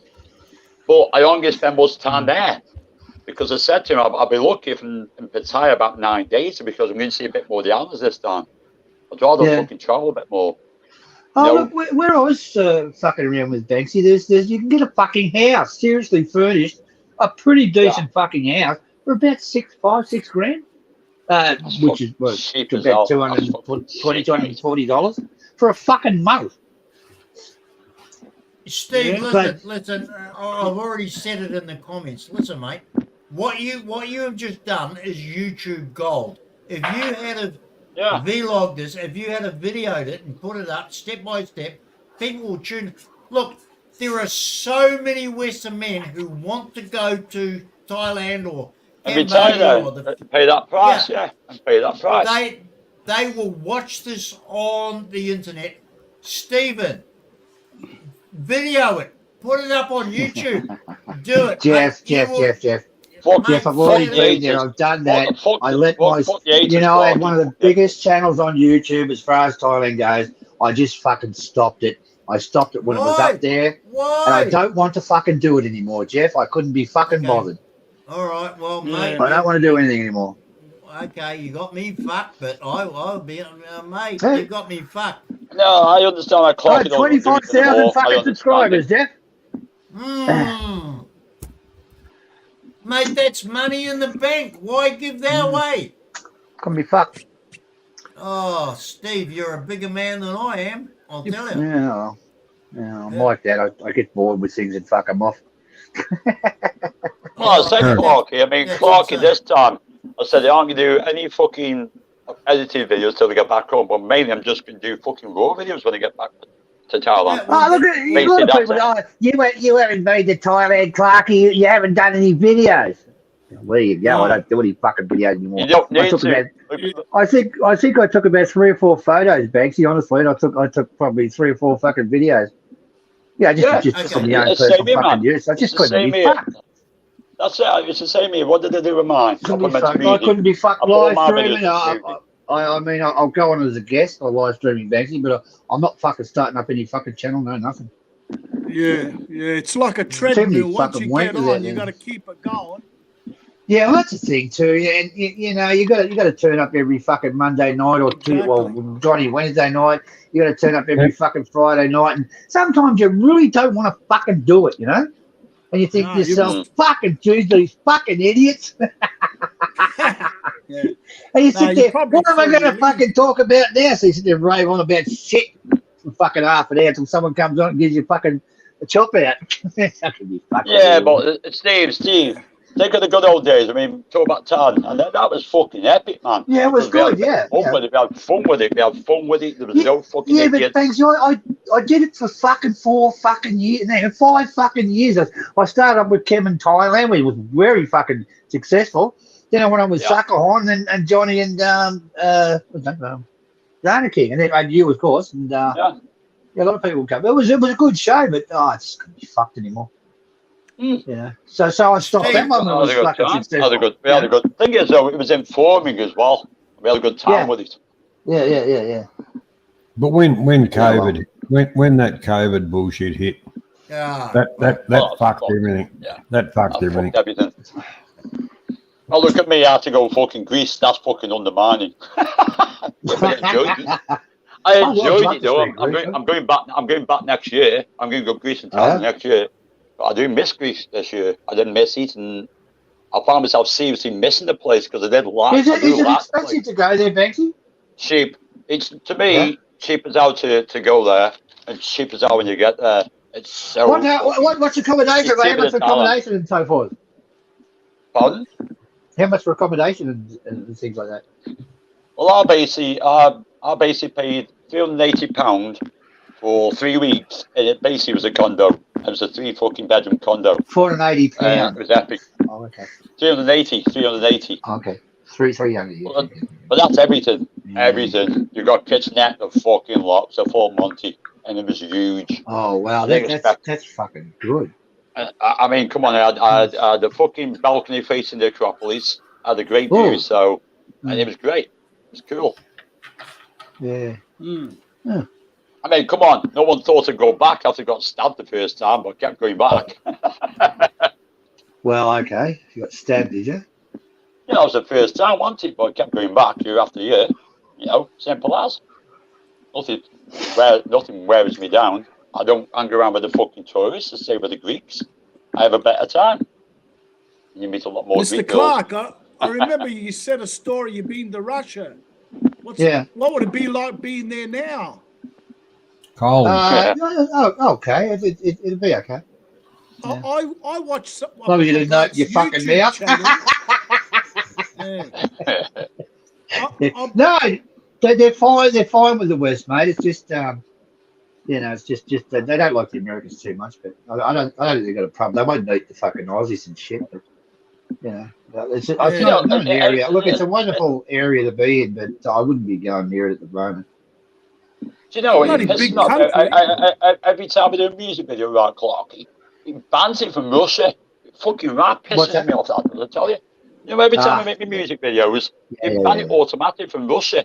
It's fucking right, pain in the arse. It's like, let fucking watch it for fuck's sake. It's fucking Thailand videos, that's all music. It's like fucking crazy shit.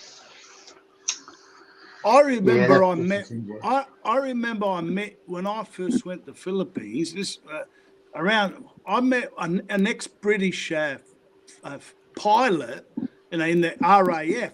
We're talking it was in the 60s, and he used to say, this is when the Cold War was on, and they were being trained, just in case to take off from Germany and bomb places in Russia if it came to that.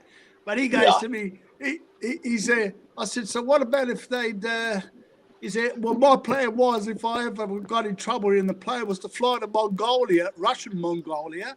He goes, the birds are fantastic. I'd settle down with one there.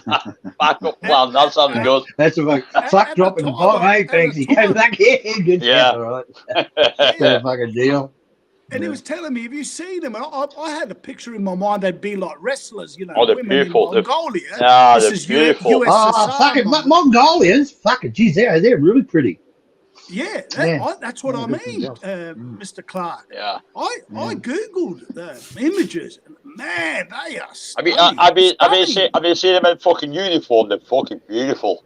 Fucking lovely, some of them. I'm telling Yeah. you. Wow. I googled images and I couldn't believe it. I said, man, now I know what he meant all those years ago. He goes, that's the first place I'd settled down in a hut. I don't care. Just give me a nice Mongolian woman. I'll stay there until the end, he reckons. See, you expect them to be man dolls, and they aren't. They're fucking beautiful. Oh, fucking they're stunning, mate. They're a bit like Koreans or something. Yeah. Yeah. Well, I'll never forget it. And most of them with the blonde hair. But most of them Mongolians, they've got black hair, but it's the skin. They look beautiful. Yeah. And there's two. There's also a Chinese Mongolian, which is a different. Well, they've probably got split when the Russian Empire or something like that. But how's that? Russia from Europe, from Poland, right? And you get the other side finishes up where Japan is. Can you figure that out? Vladivostok. I couldn't believe how big the place is. I've never been there, but it's always my dream. I said one day I'll wait with all this trouble to finish. I'd love to visit the place and get a train from Moscow to Vladivostok. I've checked it, you know. Siberian Express. Yeah, something like that. That would be a fantastic journey. I'll put it on the bucket list if it ever gets, you know, that time comes. But I went there and I thought it was a fascinating place. But I was mainly in Ukraine. My wife was Russian. Okay, I was over there for a year. And I found it a fascinating journey, and you know, being brought up to hate the Russians, and then to see them all. They had more castles than we had, knights and things, and it was just an incredible journey. It really was. I've heard about it. Well, one interesting fact, I'll tell you a short story, was I went to the biggest hotel in the fucking world. It was in Ukraine. And the swimming pool, you went under this glass thing and went out to the swimming pool out to the open. It was heat, and it was snow and stuff, and you see the steam. They had little fucking dolphins in there and shit like that. It was good. That big. Yeah, and there was another one. I went there into a mountain. They got a winery in the mountain. I went into the mountain, and they had all wine from World War II. And you see these, you know, the really big barrels, really big ones, and they had SWAT stickers on them, right? I could not see the fucking end of it. Okay, there was that many in there, and I looked down the other way, and I could not see the fucking end of it down that way. And that's how much fucking from World War from 1944, from 45, they had all that wine there and in that mountain. And they had stuff that was from the 17th and 18th century, like wines and shipwrecks and shit. Yeah. With no glass panel, you could have walked in and knocked off a bottle or two, and so that was front and drunk it. Would you do that, Banksy? Would you ever drink with fucking 17 fucking what 300 fucking year old wine? I'll try anything for the first fucking time, mate. Believe me, I'll try anything. Okay, fucking. I'll try anything. You're sentenced to jail forever, you two cunts. Stick out your ass. No, it's fucking amazing, Betsy. You walk past and the bottles are sitting. This is in Ukraine, and the bottles just sitting there. You could have fucking easily, no cameras, could have knocked them off. Well, knocked off one or two. Oh, fuck, dead. Yeah, really. Yeah. Oh, it was from a shipwreck. It was probably full of salt water or whatever. What year was that, Mr. Clark?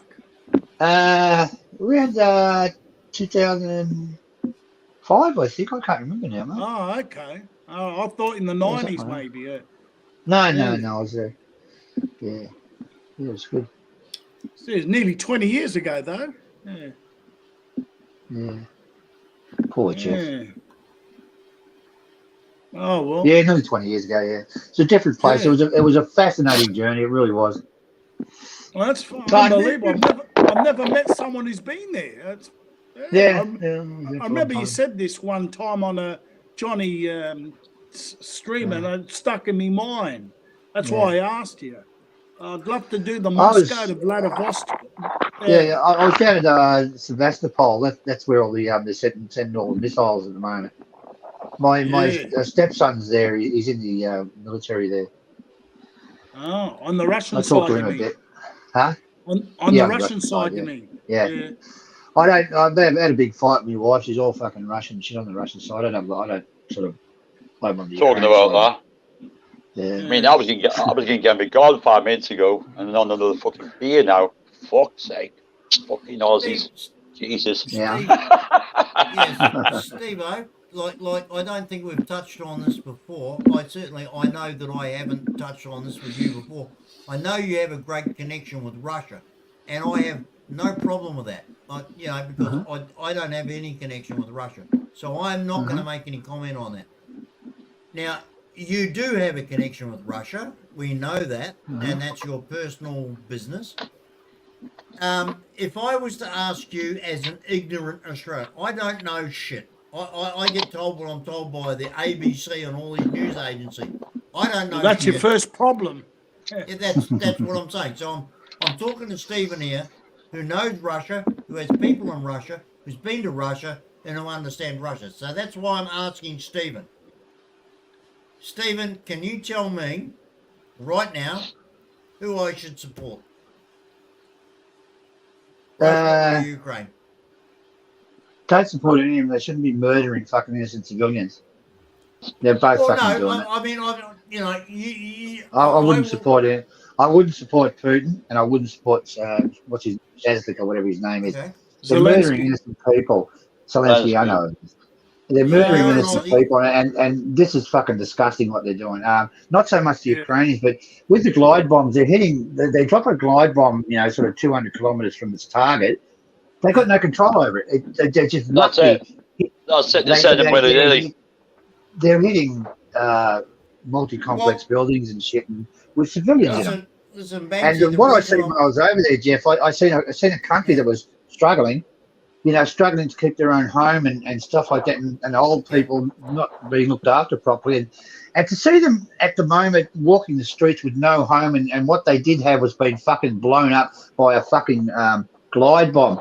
And, the Western world giving them weapons that you can't fire them into Russia. How the fuck are they supposed to defend themselves? So, I don't know. I'd probably back the Ukrainians. Well, that's I mean, people worried about giving weapons to the Ukrainians to cause like chaos into Russia. They say it's going to escalate. But the thing is, Russia are bombing the shit out of Ukraine. Russia are getting no consequences in their border. Imagine if they got that shit. They'd be like, what the fuck's going on? Welcome to the war. Welcome to the real fucking war. They are going to get it. Okay, they're going to get it now. Let me explain myself here. I am a guy that believes in information in detail by people who know. I hate fake news, right? Now, what I have discovered about being on Johnny's channel previously, I've met Stephen Clark, and I know that he has a connection with Russia. And I respect that.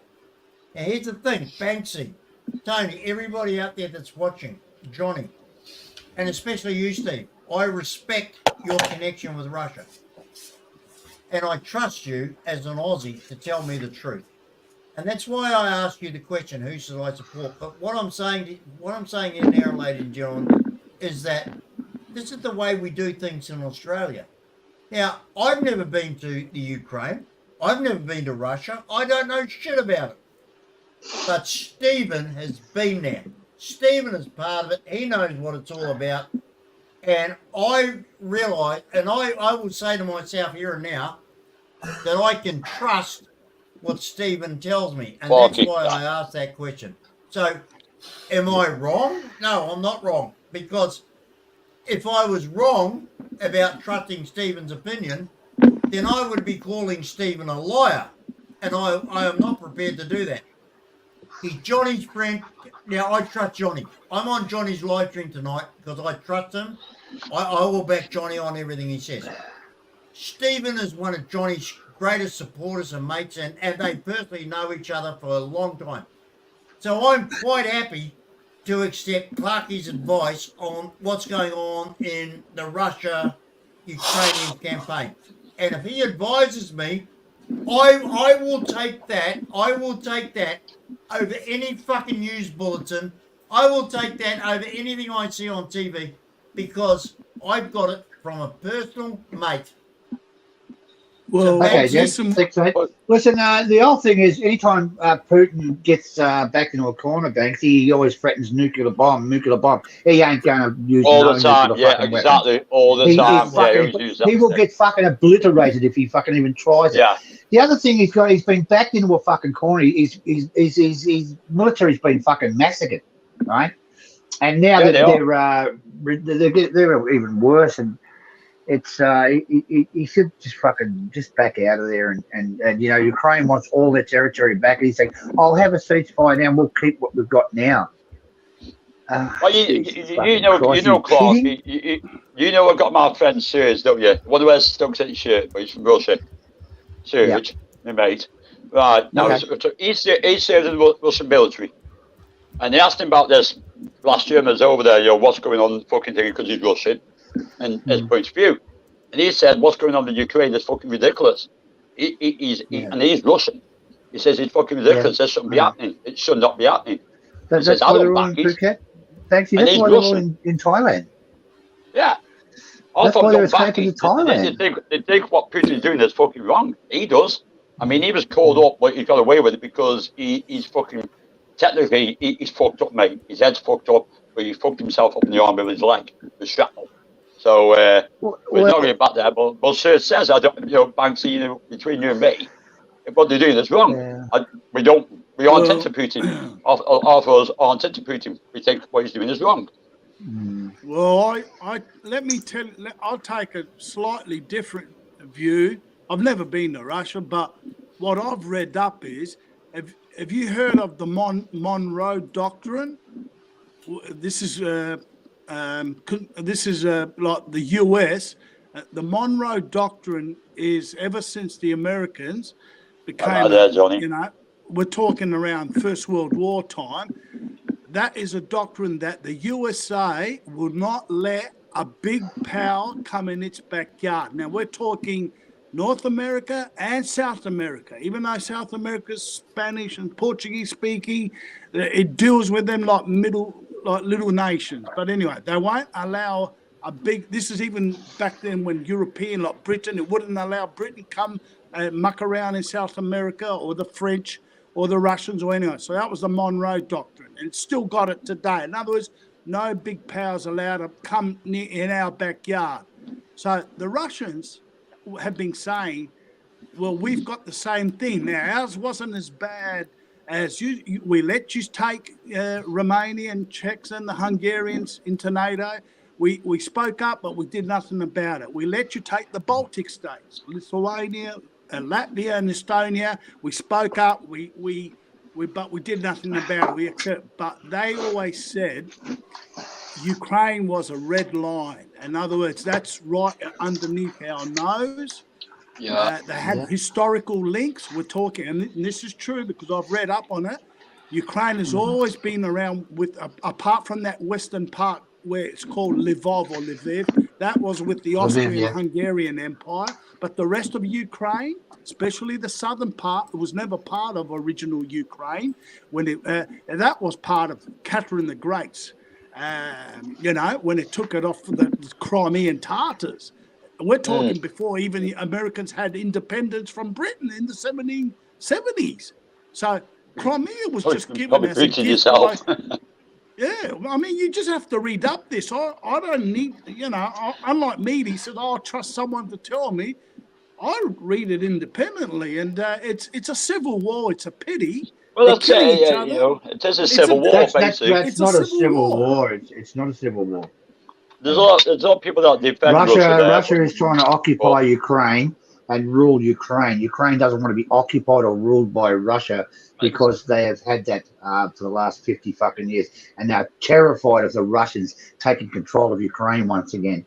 Same as Poland. That's why Poland's carrying on so much. That's why Poland's so upset with the Russians. They don't want to be fucking ruled by Russia ever again. And a lot of the countries, that's why they joined NATO. You know, NATO is there to what's that, Jeff? You're going to set yourself on fire. NATO's there to defend each other from the Russian Russians. Yeah, but that's the only reason Russia don't are scared of losing the war. They know if they lose the war, it's a fast track to fucking NATO for fucking Ukraine.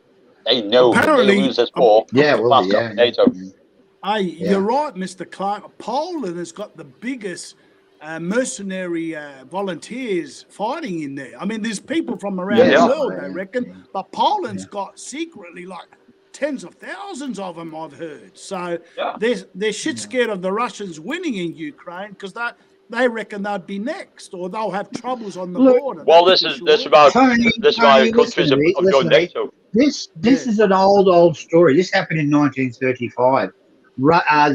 Adolf Hitler invaded, I can't remember what country was it, Poland, because the Germans in Poland were being crucified and victimized, so he invaded Poland. Does that Poland. sound There was anywhere Poland. near similar to what's happening at the moment with Yeah. Ukraine? Because Yeah. they were not fucking mistreated in the Donbass area. The Russians got in there and fucking stirred it all up. Okay, Well, that's what dragged the UK into it. fucking oil UK and said coal. UK said Yeah. to Germany, if you go into Poland, we're against war against you, and that's what dragged us into it. Yep, They entered that's right. Poland. That was it. Okay, listen, folks. Let's cut to the chase. We're all Western Democrat people. Now, the thing Talk is, to we're yourself. all on this channel. Okay. Now, I will say that I would rather get my information from someone like Clarkey than the ABC News. Now, Clarkey has proved over a long time that he has connections to and ongoing connections with Russia. We know this for a fact. Oh, I'll tell you, I do. Clarkey. I'll let you, I do. So, Now one of them. I will say to Yeah, Clarkey, so, which yeah. I said tonight, and which I'm trying to clarify, that my information on what's going on is from the news and all the rest of it, but not from someone like Clarkey who has direct, absolute contact with the people there. And that is it's probably the kind of it's person- probably easy to listen to Clark and to the news. The news bullshits where Clark can just tell you what he thinks or what is going on. Well, that's That's what all. I'm saying. I don't look, Banksy. Banksy. I don't think the West is completely fucking innocent. Okay. You know, it's Exactly. our fault. It's our fault the Well, Russians have oh, done yeah. this. It's because they, Well, like Tony was just saying, they fucking cornered them. The West We cornered knew- the fucking the thing Russians. is, They've been We knew, threatening we knew it was going to happen. When you Banksy, click on this the gave border, this fucking nutcase an opportunity to flex his fucking muscle. The nutcase being Exactly. Putin. Putin's a fucking arsehole. He's a fucking cunt. That's all he fucking is. The cunt should be fucking gassed slowly. But the whole we point knew about this. it, When they're on the border and said to Worse do cunt. exercises, Worse we than knew fucking they Adolf Hitler, that cunt. yeah, but the whole point about it is you've got old sleepy fucking Joe and his slime bag society. Is he still alive? He's still alive, Joe? Well, I don't know. The smell's still the same anyway. But you've got Did you put your that name? fucking cunt. Did you put your And name his down for slimy about the remote stuff. control? He's fucking Jesus. Like The me, real I've got thing, that. if they wanted to play it right, they get Putin and Sleepy Joe, put them into a double bedroom and say, "Fucking work it out yourself, you fucking cunt." Yeah, He's that'd not be going to do good. that. Old I mean, Sleepy Joe poops you know, in his pants regularly, I heard. Sorry? You know, Did you see Biden about a week ago was at a concert? It was just staring like. Yeah, He I've did- been watching it. he did- Tony, he I've did been see watching one- a few of them. Same as It's fucking D-Day. scary. D-Day Memorial fucking- for the fucking sleep and he didn't even know where his fucking chair was. It's What the fucking fuck is that scary. The about? cunt's got that little red button on him. Yeah. I mean, we had a memorial for you guys know we had a memorial for D-Day and he's falling asleep in his fucking chair and then didn't know what chair he was sitting in. What the fuck's that all about, for fuck's sake? Yeah. Oh, He God. even walks off. They had that G7 meeting, and there's Yeah. six of the leaders were in the group toilet. He just walked He hasn't off. got Scooby-Doo what someone had planet to he's grab fucking him. on. Yeah. I mean, Should talk be in about a a sell-by nursing date. Hey, sure, man. I mean, sell-by date is over. ladies and gentlemen, who is running America at the moment? Anybody? I haven't got a clue. Someone from the retirement home, Well, apparently. fucking Biden, hasn't I mean, how many times has he fell up the steps on the plane now? Is it 3 or 4 fucking times? I've lost count. I've lost count. Wow. Yeah. Wow. Poor Then, buddy. I then don't you got think he'll- then you've got the other one that's got looks like a fucking orange with his skin, looks like he's a fucking Jaffa. What the fuck that's all about? I do not know. It's like, what the Yeah. fuck? I don't think he'll win this year. Surely not. What I It could be think worse. is what, You could have Look, it could be worse. You could have an Indian running the country. Tony, what have you got to select from? You got fucking the guy that wears the wig. What's his name? Fucking Trump. Trump. Donald Trump. Yeah, that's the one. I'll call him a Jaffa. You know, what a fucking huge selection you got there. Fuck I me. know. Do you But, guys seriously? I mean, he reminds me of Boris Johnson, but he's orange. Do you guys seriously want me to open this and fucking stay on this live stream? Because that's what you're driving me to. I swear. Oh, fair enough, man. Oh, You mate, crack no it worries. up. Jeff, I can answer that question for you very, very easily. I'm going to fucking bed. I'm going to turn the live stream off. Okay, How's that? turn it up. Oh, No, hang on, mate, fair dinkum. No, that's not fair. If you're going to go to bed, turn it over to Clarky. Mate, I'll too early. I'll say good night as well because This has been going too well. Oh, John. it's been a Don't you good fucking stream, repeat John. on It's me. been a good stream. Yeah, well, as you know, Stephen, I've got stuff I've got to go and do. Yeah. You know? Okay. Oh, yeah, fucking start another Okay. one Look, tomorrow. I'll leave it on, but just no one. it's been educational. Stephen's got his I'll go to buttons, bed. but Stephen's got his buttons, but he put them somewhere and he forgot them. But Johnny, you got my message earlier. I'll take. Yeah. Johnny, you got my message earlier. I can take it over on my channel if you want. which me to. one? Which message was that? Get fucked, John. John, you're an No. idiot. John, did you think about that? Which message was that, Jeff? What the fuck are you talking about? Anyway, Okay. good night, everyone. Mr. No. Clark, All right, see you, Tony. Johnny, Nice talking to you, thanks. mate. Good to Yeah, talk to you, Tony. Oh, It's been means We're you're gonna- I'm not going to cut me alone. We're going to be doing a few more of these, Tonys. You know, just open chat, fucking I whatever. tell you what, John, Yeah. John, it's been fucking good, mate. I've actually It's enjoyed it. been I wouldn't mind. amazing. I just, Yeah, just I gotta think learn, that's just gotta, No, thank you for There's tonight, mate. It really is. We've had just a gotta great, learn you to know, gag Jeff every now and again on a regular basis. We've Yeah. been there, done And we'll be that. right.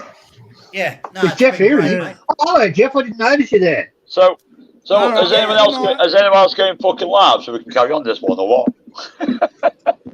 No. Yeah, once again, Leave it to open. everybody, Yeah. everybody, thanks for coming along. Shut I'll- it down, John. We'll do one tomorrow. Yeah, I will. We can do one tomorrow. Jeff, you know what I've got to go and do. Yeah, exactly. Yeah, no But- worries. and that is important. So I can open up a stream tomorrow night because I think we've all had a little bit of fun. And if we're having fun, why not keep on doing it? Love So you, on brother. that, I'm going to Right. say good night. Yeah. Thanks for coming along. All right. Take care. God bless, and catch you later. Okay. We'll see you guys. Bye. Hey man, I'm going to cut the wall.